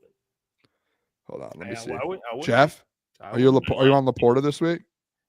I like Laporta this week. Let's bring in Michael Gentry. Oh, I have a good one. Let's get Michael in here real quick. All right, I want to hear what you say, Boone, but I have another one too that I just kind of thought of. Michael. Gentlemen, How are we doing? I'm doing good. The boys were cooking. Red Wings up 1-0. There we go. I took Booner? a money line tonight. You can't do that, Booner. You're not allowed back. You can't hop on the train. I told you, Boone, hey, that's not where you I'm wanna the be I'm the anyways. gatekeeper of all Detroit teams here. So I'm allowed to go back and forth here. You guys have your set. Jeff, Pistons, Unk, Wings. I'm just the guy in the middle here. But look at this hat.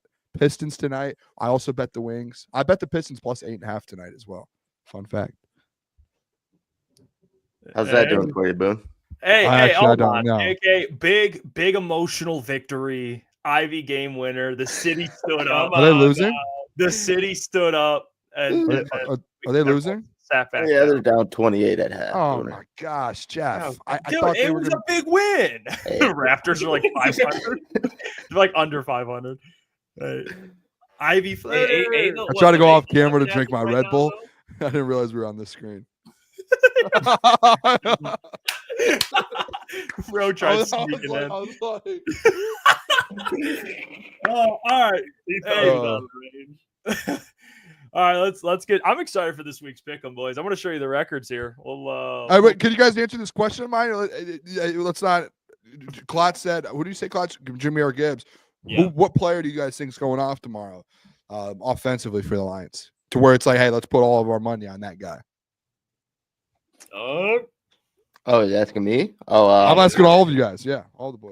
I'd probably go Monty as far as the touchdown goes. I really like that. And then I like Sam Laporta and J-Mo's yards. I think St. Brown obviously a little banged up. I still think he'll get some catches, like some receptions. I don't know how heavy on his yards I would go, but I like Laporta, man. I think his line was only like 36.5. So I like that line. I like J-Mo's. It was around 40 as well. And David Montgomery TD. Yeah, I'll tell you guys what. I'm just going to be honest with the people real quick. I'm sorry, Jeff. Just before things get hectic here. Yeah. JMO's line moved to 50.5. So if you want to get it now before it goes to like 55. Yeah. So I would go get it like right now. All right, go ahead, Jeff. I'm sorry. Yeah, give me Sam Laporta. I think Sam Laporta. He talking about if we're talking about hitting overs, I would go Sam Laporta. I think he gets 40 at least yards in this game. I'm with you, Mike. He's at 36.5. Talk to me, Jeff. Talk to me. Pistons, Red Wings, put it aside. We're win some money. Yeah, let's win some money. Yeah, I'm with you there. Laporta, I'm all in. Klotz. All right, who do you did you say one, Boone? Yeah, you kind of. I mean, listen, I'm not going to give out a player yet because I have my legacy player tomorrow, so I'm going to stay away from a player. But hey, there's a bet, and I might have it on my show on our show tomorrow, on my Booner's bet segment. Jake Bates over 7.5 total points. Why not? That's 4 touchdowns and 1 field goal. 4 extra points and 1 field goal. Sneaky one, boys, too. Timmy P over on receptions. I like the Timmy P one. Honestly, Boone, how about this? I like the bet, but not for 4 touchdowns. I think they kick field goals though. I think I think Jake Bates might clear that just in field goals tomorrow. Like I wouldn't be surprised if he gets like he's 3 for 3 on the day and that he gets 9. Like I'm not saying I think they'll score a touchdown, but I can see that being that type of. I don't want to give out too much score prediction, but I think it'll be that type of gritty game. Like I don't think they'll score 4 TDs on the Bears. Like, you know what I mean? Like they'll score 30 basically on the Bears. I don't know. Not that the Bears are this big bad beast. It's just the Lions. I think banged up. Caleb Williams is, I think they could definitely score 4 touchdowns. You're sleeping. Yeah, no. Yeah, for sure. Yeah, fuck me. Sleep. We'll just. No. You're right. Yeah, no, I'm wrong. You're right. Let's get, Glad you know. yeah, let's get to pick 'em, boys. We got a good slate of games. All right, I like it. It's a good slate. You know, it's an opportunity to get better. That's what that is. I mean, check this out. I'll put this up. This is the updated records Rough week. and this is what we're working with here. So nothing really changed in terms of the standing. If anything, I told Boone I was man.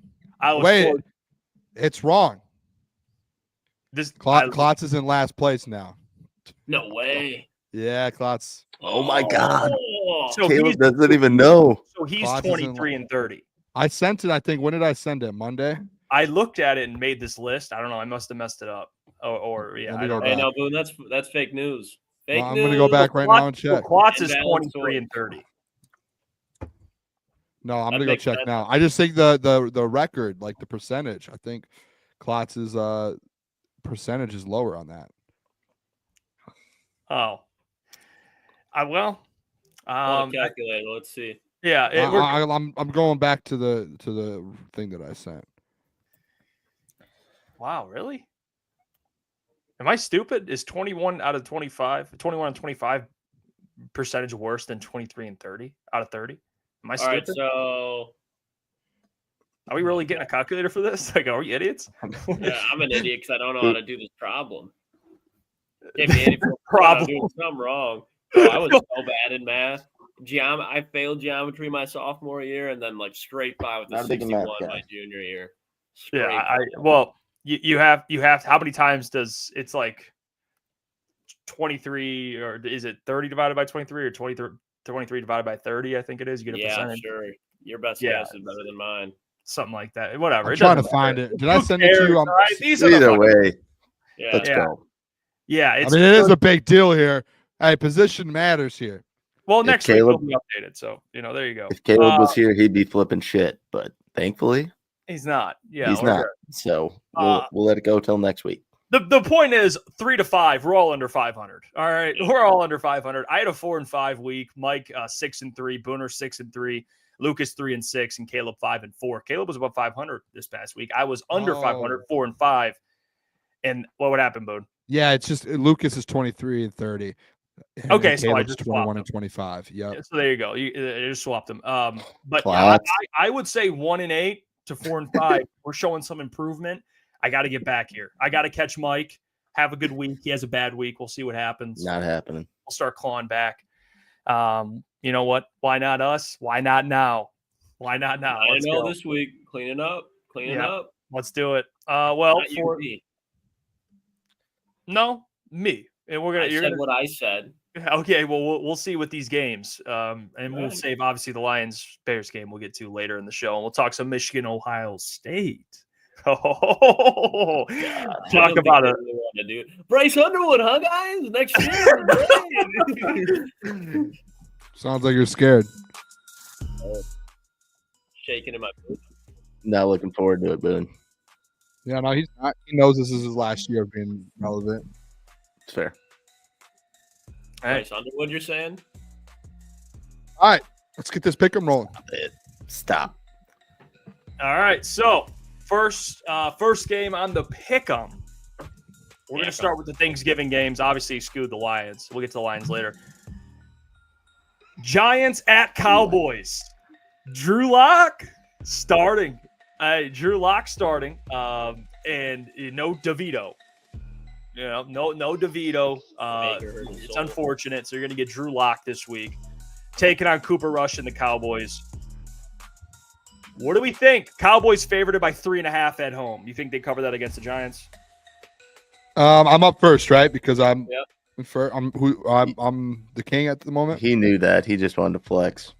Okay. You know what I'm gonna do here is Thanksgiving is a Cowboys holiday. They could go over 16 and win one game on Thanksgiving. Give me the Cowboys minus 3.5. Me too. I'm also doing the Cowboys minus 3.5.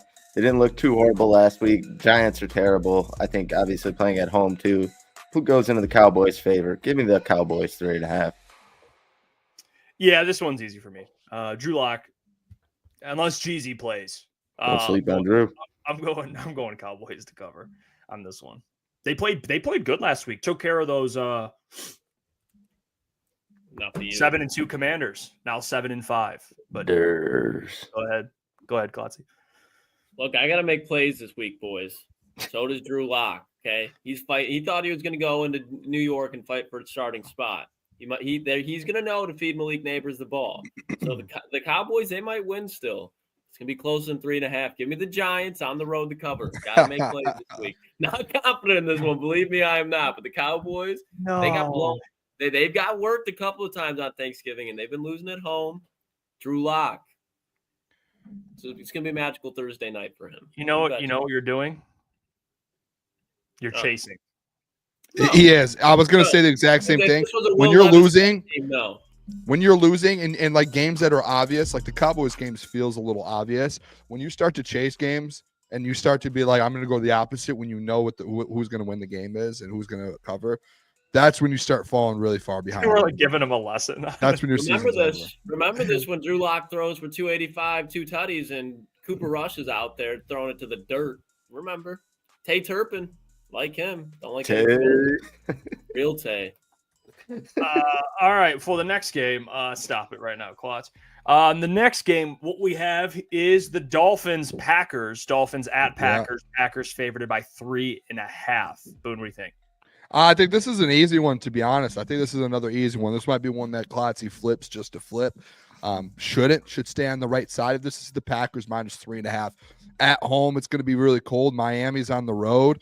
Miami in the cold, we know how Tua plays. It's not a good deal.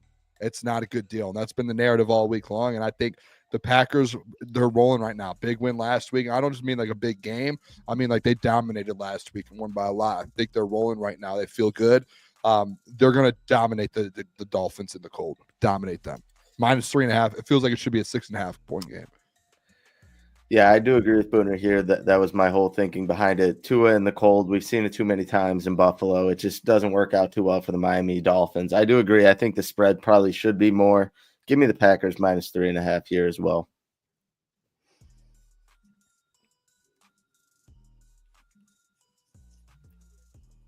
Why not? Why not? Hey, I'm going with the Dolphins.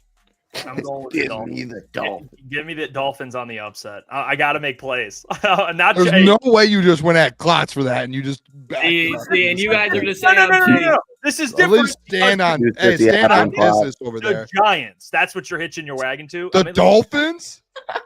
They're capable. In the cold? They're capable. This is such an obvious pick. Did you see Mike? Give me Drew Lock in Jerry's world over Tua and Lambeau. Hey, did you see? I agree. Actually, I agree. Give me the pack. Give me the pack. This is way more chasing.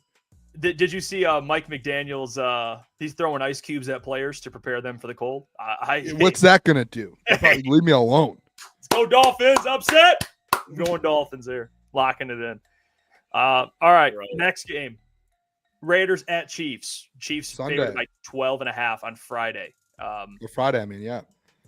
What are we thinking? I don't think this is a chase at all. I just think the Raiders always play the Chiefs really good. It's like a rivalry game, I believe. And like I know, however bad the Raiders are, the Chiefs, even in versus bad teams, good teams, they just play close games this year. That's just what they're like. So I'm almost getting 2 touchdowns with the Raiders. I don't care if it's in Kansas City. I don't care. The Raiders aren't going to go travel on the road on Thanksgiving or the day after Thanksgiving, not be home with their family tomorrow, just to go out and get blown out. They're going to stay in the football game. Raiders 12.5 is an easy. That's an easy double-digit dogs. And always take them in the NFL unless you're playing the Detroit Lions. Yeah, I was going to say the same thing. The Raiders play the Chiefs really well, and I feel like the past 3 weeks or 4 weeks, we've seen the Chiefs constantly have these double-digit spreads. Just hasn't worked out too well for them. I like this one too. Even though you've seen the Chiefs' offense kind of take a step forward, I still think the Raiders will keep this one close. But I don't know. Give me the Raiders plus 12.5. Give me the Chiefs. Give me the Chiefs. Dude. Isaiah Pacheco coming back. Man, they had a close game games against the Panthers. You don't think that's going to be on their mind going into this game? They're going, hey, Not at all. They've had a close game versus everyone this year. It's been on their mind. My pick. I'd let you have give me the Chiefs. Take them. It's my turn. How many games have the Chiefs won by 12.5 this year? 0. It'll happen Friday. Actually, I don't know if it's 0, With but I Isaiah feel like Pacheco fully healthy, even with Rashee Rice. No. Brock Bowers, have a day, young man. Have a day. Give me the Raiders, by the way, if it wasn't obvious, Boone. They've won one game all year by more than 12. I'm fading the public. I like this a little bit, huh? I'm always fade the public. Who's your public, like Jeff? Boone says, I'm fading the boys. The boys are picking all one. This could be either really bad or really good.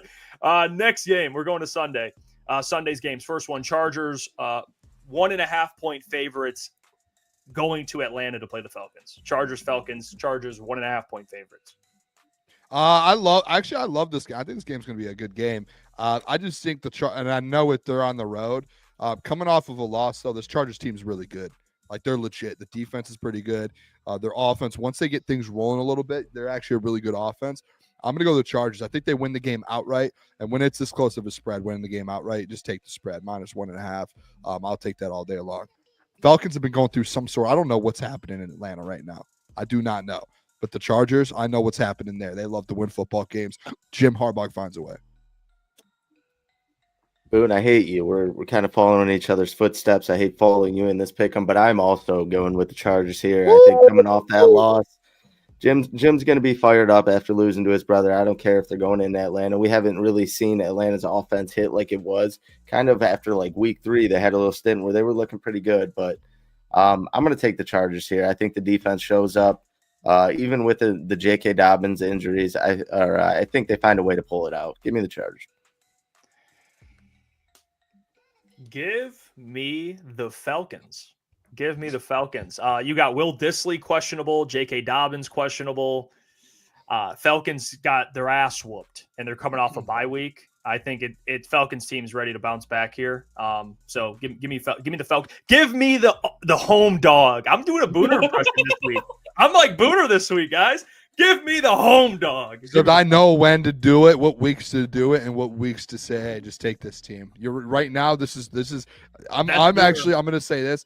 I'm shocked that Jeff went at Klotz the first game for chasing, because ever since he said something, he has chased. No, you can't say every time I make a pick is chasing. Like I genuinely believe this. I think the Giants pick, like that one, you're trying to go against the, you know what I mean? I don't know, dude. I don't know. I would rather take, if I had to take a bet for the Giants or the Dolphins this week, I would go Giants over Dolphins. Jeff, do not forget what happened when Geno Smith went down last year. Sunday night football, one drive left in the game, and you got one throw to make. And with 2 minutes left in the game, I saw Drew Lock. He looked like he did Mizzou. It looked like team. My pick. You had the floor, and I see with like 45 seconds left, I'm like, JSN, a lot of one-on-one there. Let me bet it anytime on JSN. Next Now play, Darius Slayton, 40-yard rope. 40-yard rope. Drew Lock to JSN, and that's the Drew Lock that is now. So let's relax there. With all that being said, I agree with Jeff. Give me the Falcons at home. Yeah. Oh man, what are we doing here? I like that Klotz banged up Chargers team. I'm telling you. All right, next game. Are they plus? Or are the Falcons minus? No, the Chargers are favorites 1.5. Are they actually? I mean, okay. Why? Okay, you want to look? Go look. I pulled these lines. Like, home dog. No, I'll take the Chargers. I'm good. Hey, I'm good. Yeah, you can't switch anyway. You're locked in. Don't question me. All right, next game: Steelers at Bengals. Bengals -2.5 at home against the Steelers. Jeff, I'm gonna say I hope you don't. I hope you don't try and chase this. I hope you don't. Give me the Steelers +2.5. This is Mike Tomlin, underdog Mike Tomlin. He wins football games. Give me the Steelers outright. I'll take the +2.5. Give me the Steelers outright to win this game. Coming off of a loss, a Thursday night football loss. They need a win here to keep this thing in themselves in this division here. Divisional game. Give me the Steelers +2.5. All right, Boone. This is where we disagree. I'm going to go with the Bengals 2.5. Obviously, Steelers coming off a loss. I don't want to say this is where they downfall, but I think this is where they have a little skid and then they kind of pick things back up. I think the Bengals, obviously, their playoff hopes are diminished. They're just playing to kind of ruin someone's season at this point. Give me the Bengals and Joe Burrow. He's playing at an MVP level. He's going to go out and ball. Give me the Bengals. He'll throw for like 400 and still lose. I'm I'm gonna go with the Steelers. I'm gonna go with the Steelers. I was leaning Bengals, but the thing about the Steelers, man, like, and it's a fact. Every game they play in, they make you play their game. Like, it's gonna be like an ugly game, and in an ugly game, or I don't want to say ugly, but like lower scoring. I'm taking the Steelers in that case. Like, I think they win that type of game. Personally, I don't think it'll be a Bengals like Ravens type of game. So I'm gonna go Steelers with you, but this is a tough one for me, boys. I'm very loyal to Mike Tomlin and taking him, and I'm very loyal on Joe Burrow here. So it's gonna be tough. It's gonna be tough on the road. I don't like it, but when you look at since he's been at home, they've been losing to Mike Tomlin. So I don't like this. I'm not confident, but give me Mike Tomlin. I think it's going to be a good game, but give me Mike Tomlin and the Steelers. Almost said the Durs there. Yeah, I was about to say, well, that's kind of weird. That one felt weird. Yeah, you don't want to pick the Durs, man, at all right now. Next game, we got Cardinals at Vikings. Vikings -3.5. I honestly, this is a weird game to me. I'm going to do this. Last week I went to Cardinals because I thought they know how to win football games right now, and they got blown out. I think this is one of those weeks where it's like, hey, they just had a tough loss. This week they turn around and they stay within a tough field goal versus the Vikings. I think they make it a good game. Maybe even win the game in Minnesota and drop the Minnesota Vikings to 9-3. So I'll take the Cardinals +3.5. I'm going with the Cardinals as well. The Vikings squeaked away against the Bears last week. I think it's going to be kind of a similar game within 3 points. Give me the Cardinals. Coming off that loss to the Seahawks, it still was a close game for the most part. Their offense just wasn't hitting like they've normally been. I think they get some more opportunities in Minnesota. I'll take the Cardinals +3.5. Yeah, this is where the Vikings, they're due to drop one. Give me the Cardinals after a loss. They're going to be ready to play. So I'll go Cardinals. I think they cover. Shots, explosive, and they're coming off a tough loss against the NFC West and the Seahawks. Jonathan Gannon's going to have the boys ready to go. I think Buda Baker quietly, he won't win it, quietly having a Defensive Player of the Year type of season. I think he'll give that offense some trouble up there. And give me the Cardinals, boys. Give me the Cardinals.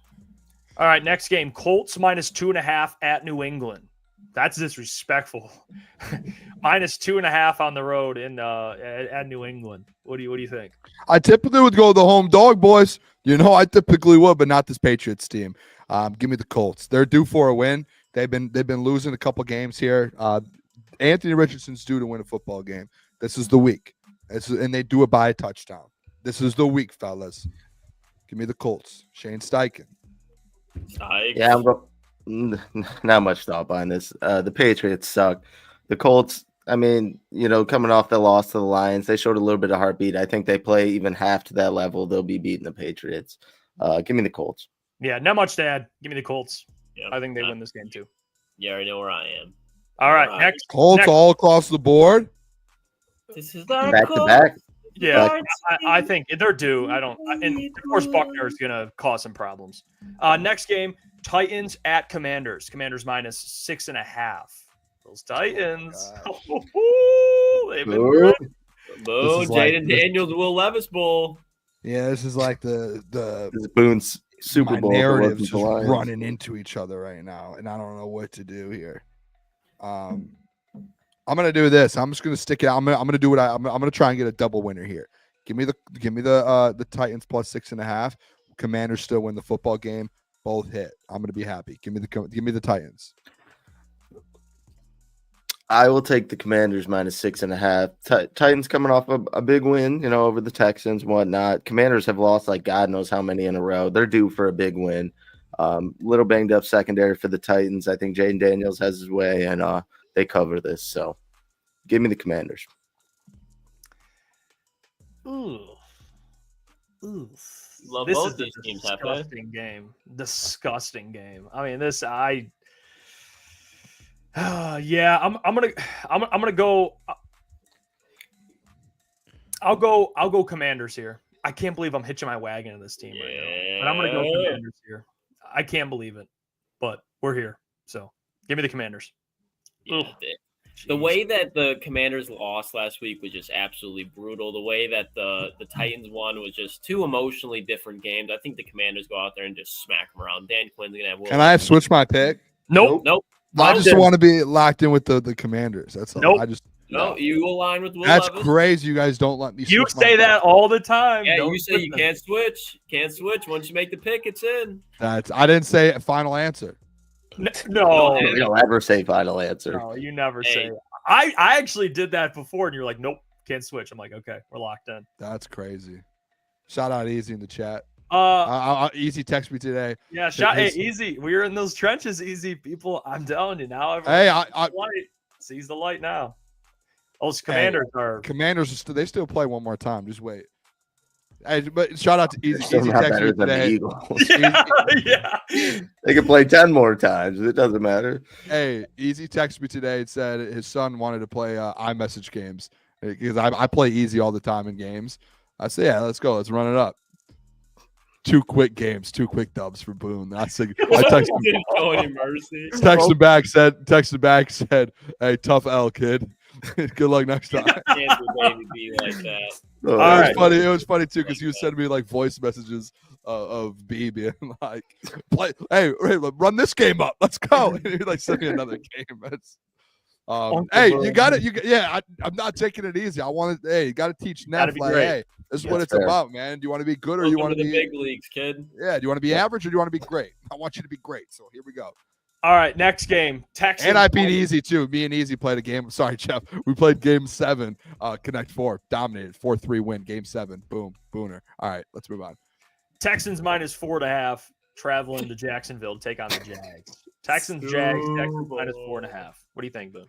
Just give me the Texans. I don't like the Jags. I'm over the Jags. I'm tired of betting them. Give me the Jags or the Texans. Yeah, I mean, if you bet on the Jaguars, call the number. I'll take the Texans -4.5, coming off a loss to the Texans or to that Titans. But yeah, Texans 4.5. Hotline's there for a reason. Then I'll call it. Give. I'm just kidding. Give me The Grunts will be in attendance. Yeah. Trevor Lawrence coming back. Watch out. It'll be a good one. No, give me the Texans. They're that was tough last week. Tough. Give me the Texans bounce back. Yeah. Just make it 4. All 4 Texans. All 4 Texans. All right.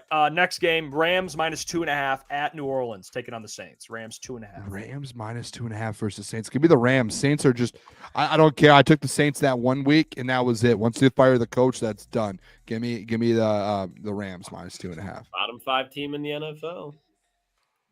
Yeah, Saints stink. Give me Matthew Stafford and the Rams -2.5. Kyron's probably going to score like 2 touchdowns this game, 100 yards. Don't think it's going to be their usual passing attack. What was that? No, I was going to say, Klotz, do you take the Rams? I take the Rams. So are you taking the Rams Yeah, too? but I don't start off with Matthew Stafford and the Rams. I start with Sean McVay and the Rams. Oh, That's shut what Oh. dude's been playing like poop half the year, and you guys still suck Hey, him Sean off. couldn't get it done until he got Matt. So Hey, PK Jr. Just a Super Rams. team.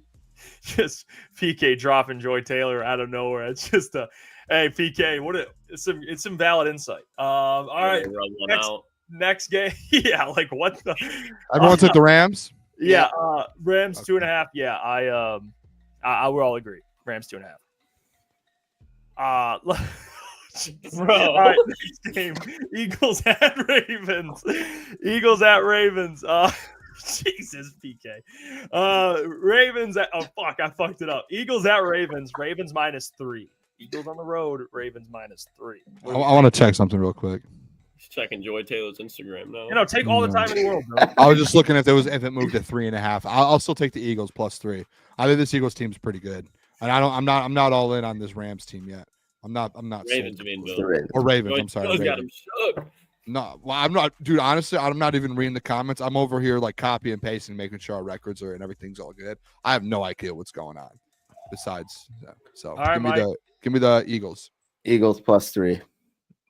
No, +3. You're right. Sorry. Yeah, no, it's Eagles with the points, Chef. All right, you go take the Ravens -3, whatever you're gonna do. Saquon Barkley's gonna have a game.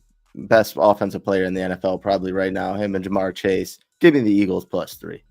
You just tell me to take the. Give me the Eagles, Mike. We've been laughing all year. Are you kidding me? Come on. Don't you disrespect me like that, Mike. Come on. We liked it. The Eagles are. I don't want to say we liked the Eagles, but we thought the Eagles were better than people would think. So give me the Eagles. NFC Championship game. Yeah. Yep. I said it. Superior bird and superior football team wins this game. And if you could book anything, book yourself an A.J. Brown anytime touchdown this week. It's just due. He got one last week. You didn't have another one. You're going to line up Nate Wiggins on that, man? Go for it. Please do that. So I think the Eagles could blow him out, honestly.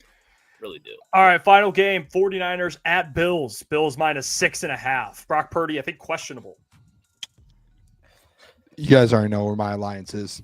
Bills minus 6.5. You can move the line to 13.5, but give me the 6.5 for the Bills.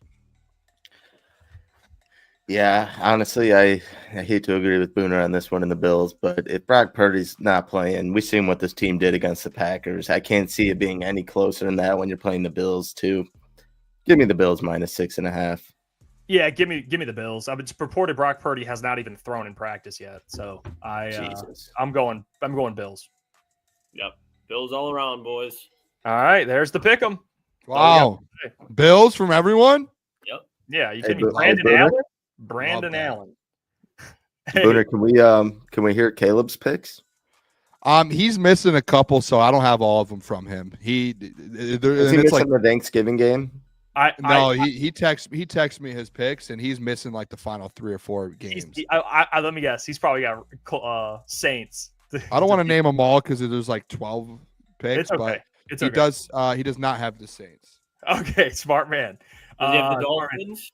He does have the Giants? Dolphins. He has the Giants and the Dolphins. I like that. Falcons? Does he have Falcons? He does have the Falcons. Me and Caleb, pumpkin pie. All right, I'll just the only one that he's not. So Jeff has the Cowboys. Caleb has the Giants. Then he has the Dolphins. He has the Raiders with us. He has the Falcons. He has the Bengals, actually. The Cardinals with all of us. He has the Colts with all of us. He has the Commanders with you guys. And then he has the Texans. And that's all I've got so far from him. Got about 3 or 4 left. He's probably like dialed into research off the air too. That's the thing. When you're on the show, you're in the pressure cooker. You got to say it. You gotta just. Honestly, I don't make my pick. I go and I'm in the lead. Typically, I do research for like my straight. Okay. Yeah. Typically, well, you're like over here like telling like pressure cooker doing research. Like when we do our pick 'em, I just pick off the top of my head. I don't do like all this. I watch football. That's what I just said. I just know it's ball. hard to be as good as Boone just now. Yeah. I mean, pull up the standing. Can you pull the standings up real quick? That's what I just said. I said when you're on the show. Pull the standings up real quick. Absolutely not. Give me your Lions score predictions. Please throw the standings up just real quick. Actually, I'm gonna be honest. I got rid of them. They're not here. So can you send them in Slack? I'll throw them up. Dude's doing the most. I'm just kidding. I won't. I just want to know that I'm like 15 games over 500.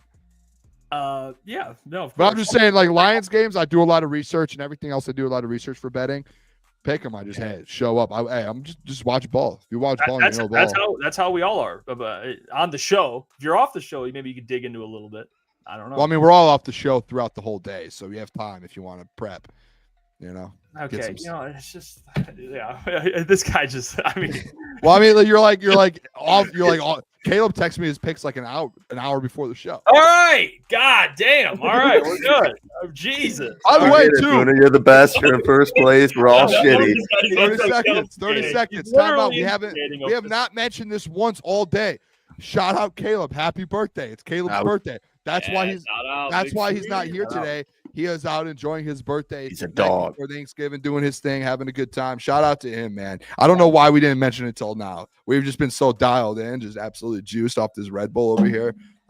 Happy birthday to the man. Hey, Boone. Did you try that new Red Bull, Boone? I don't know if this is the new one? No. That's watermelon. Ooh. It's like a light First blue. time I've ever had it. Oh, actually.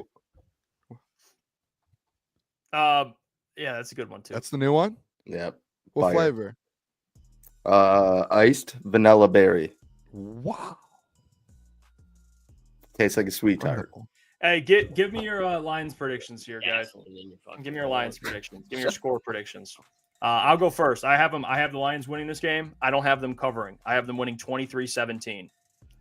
I think it'll be a closer type of game. 23-17. All right. Klotz, what do you got? Oh, okay. Yeah. I Looking think they at don't cover either. something. I'm going to go Lions 21, Bears 24. I think this is a very close game. I think the Bears can make it a little bit closer in the score kind of late. But I think this is a game where quarters 1 through 4, it's a dogfight. And I think a lot of it has to do with the injuries that they're facing and the personnel on the offensive side of the ball for the Bears. I think all those receivers have big plays in the game. I think we talk about Taylor Decker being huge, but the injury that scares me the most is Carlton Davis, just because we talk about the guys that have to step up behind Terrion Arnold. And even like Emmanuel Mosley. Like, I love Emmanuel Mosley, but he's going up against three guys that can just ball. So with that being said, I got the Lions winning. But honestly, boys, I have them winning. I would not be surprised at all if the Lions drop one here. I would not. I wouldn't. So I got the Lions 27, Bears 24. Why even say that, Klotz? They're not dropping shit. 24-17 Lions. Gave it to me. Jeff, I'm sorry. I kind of talked shit, Jeff, earlier about the 4 touchdowns thing. They could still do it, but they're not going to in my score. Gave me shit and gave a point more than me. 24. I have 23-17. All right. Fuck off. All right. Go ahead, Boone. Detroit Lions are still going to score a lot of points tomorrow. They're going to go out there and be the normal Detroit Lions. They will cover the spread. They will get their team total, as I say every single week, because it's one of the easiest bets to cash in the NFL. I think it probably, how many games have they played? They're 10-1. It's probably hit 9 out of the 11 weeks they played football. I think it's going to be a game to where it will be close for a little bit. Lions pull away 31-17. Detroit Lions win the football game by 14 points. 2-tutty game.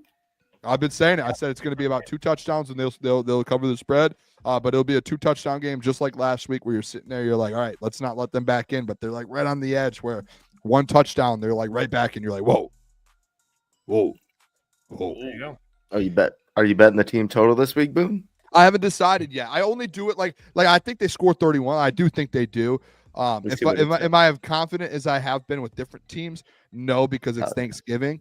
But I do think a factor plays into what Dan said in the press conference, that like a lot of these players' families are in town, and they're like having a lot of friends and family in town for it. I do think that plays a huge factor, as much as some people might not think, but I do think there is a factor too, to where they're not going to lose the game because of it. Because I do think Dan's going to be like, fellas, we need to lock in for the next 8 hours or 9 hours of your time, and then you can enjoy it with the family. But I do like tonight, like I'm sure they're all with their family, like hanging out. Like I already saw him and Rob post a video with his dad in their basement, like his dad, so like the families are in town. But I don't think it's going to be like a close game. I think it's still going to be a 2-touchdown.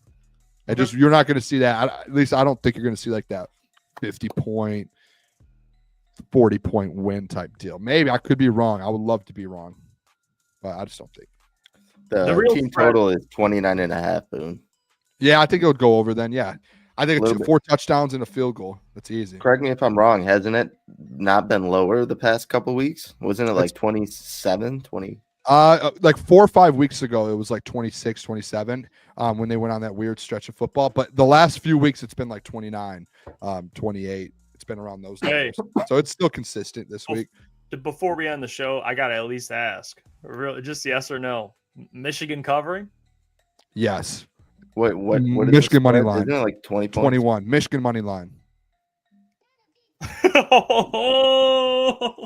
Michigan wins this football game. Every week, it's like anything. Like it's always the other side of Ohio State. Michigan wins this football game.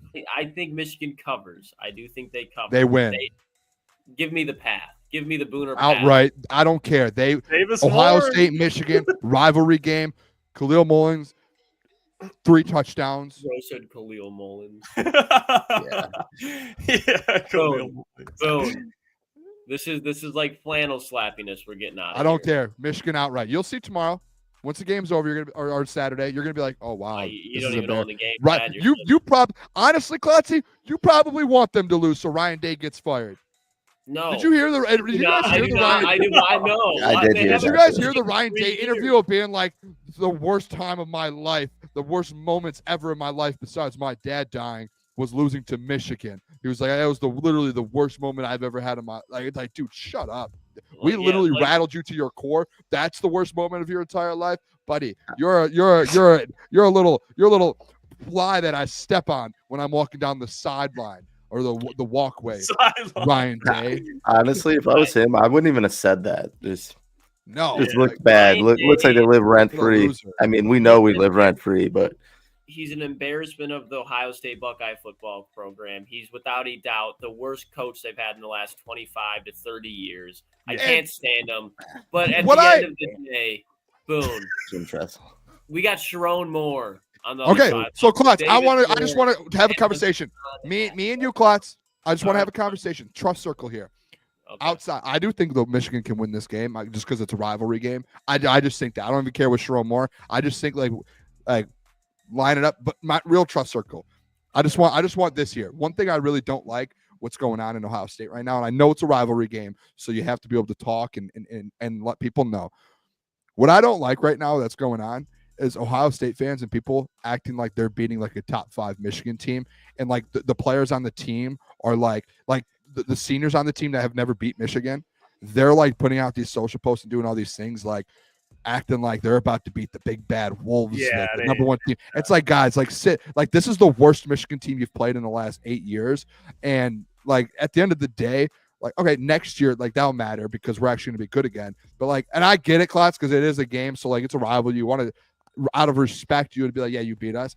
But like, let's not act like you're beating the best team in the country if you beat Michigan. Like, you're a 20-point favorite. Let's not celebrate like you beat the number. Like, you're a 20-point favorite. When we were actually good the last 3 years, you couldn't touch us. And that's just a fact. Like, it was a fact. And the scoreboard showed it. This is just one of those. And Klotz, it would be the same way if Ohio State was trash and we were still good and we beat you guys after you guys beat us. I would be sitting up here being like, it's whatever. Like, well, I'm not going to sit here. It's never trash, though. Bro. Am I wrong, though, Klotz? Like, you know that's true. Like, I get what you're saying, sports in and general, it's like, what are we doing? Like the Ohio State, Penn State, even last week, Ohio State, Indiana, like those are definitely superior teams. You saw it when both, obviously, Michigan didn't play Penn State. I don't think they did, but year, Michigan played Indiana, lost. So I get what you're saying, but at the same time, bro, it's like, it's a rivalry Michigan fans have been running their fucking mouths. Because we were actually good, and we beat a good old, and that's where it gets respect to you guys. You guys were a top 5 team the last 3 years,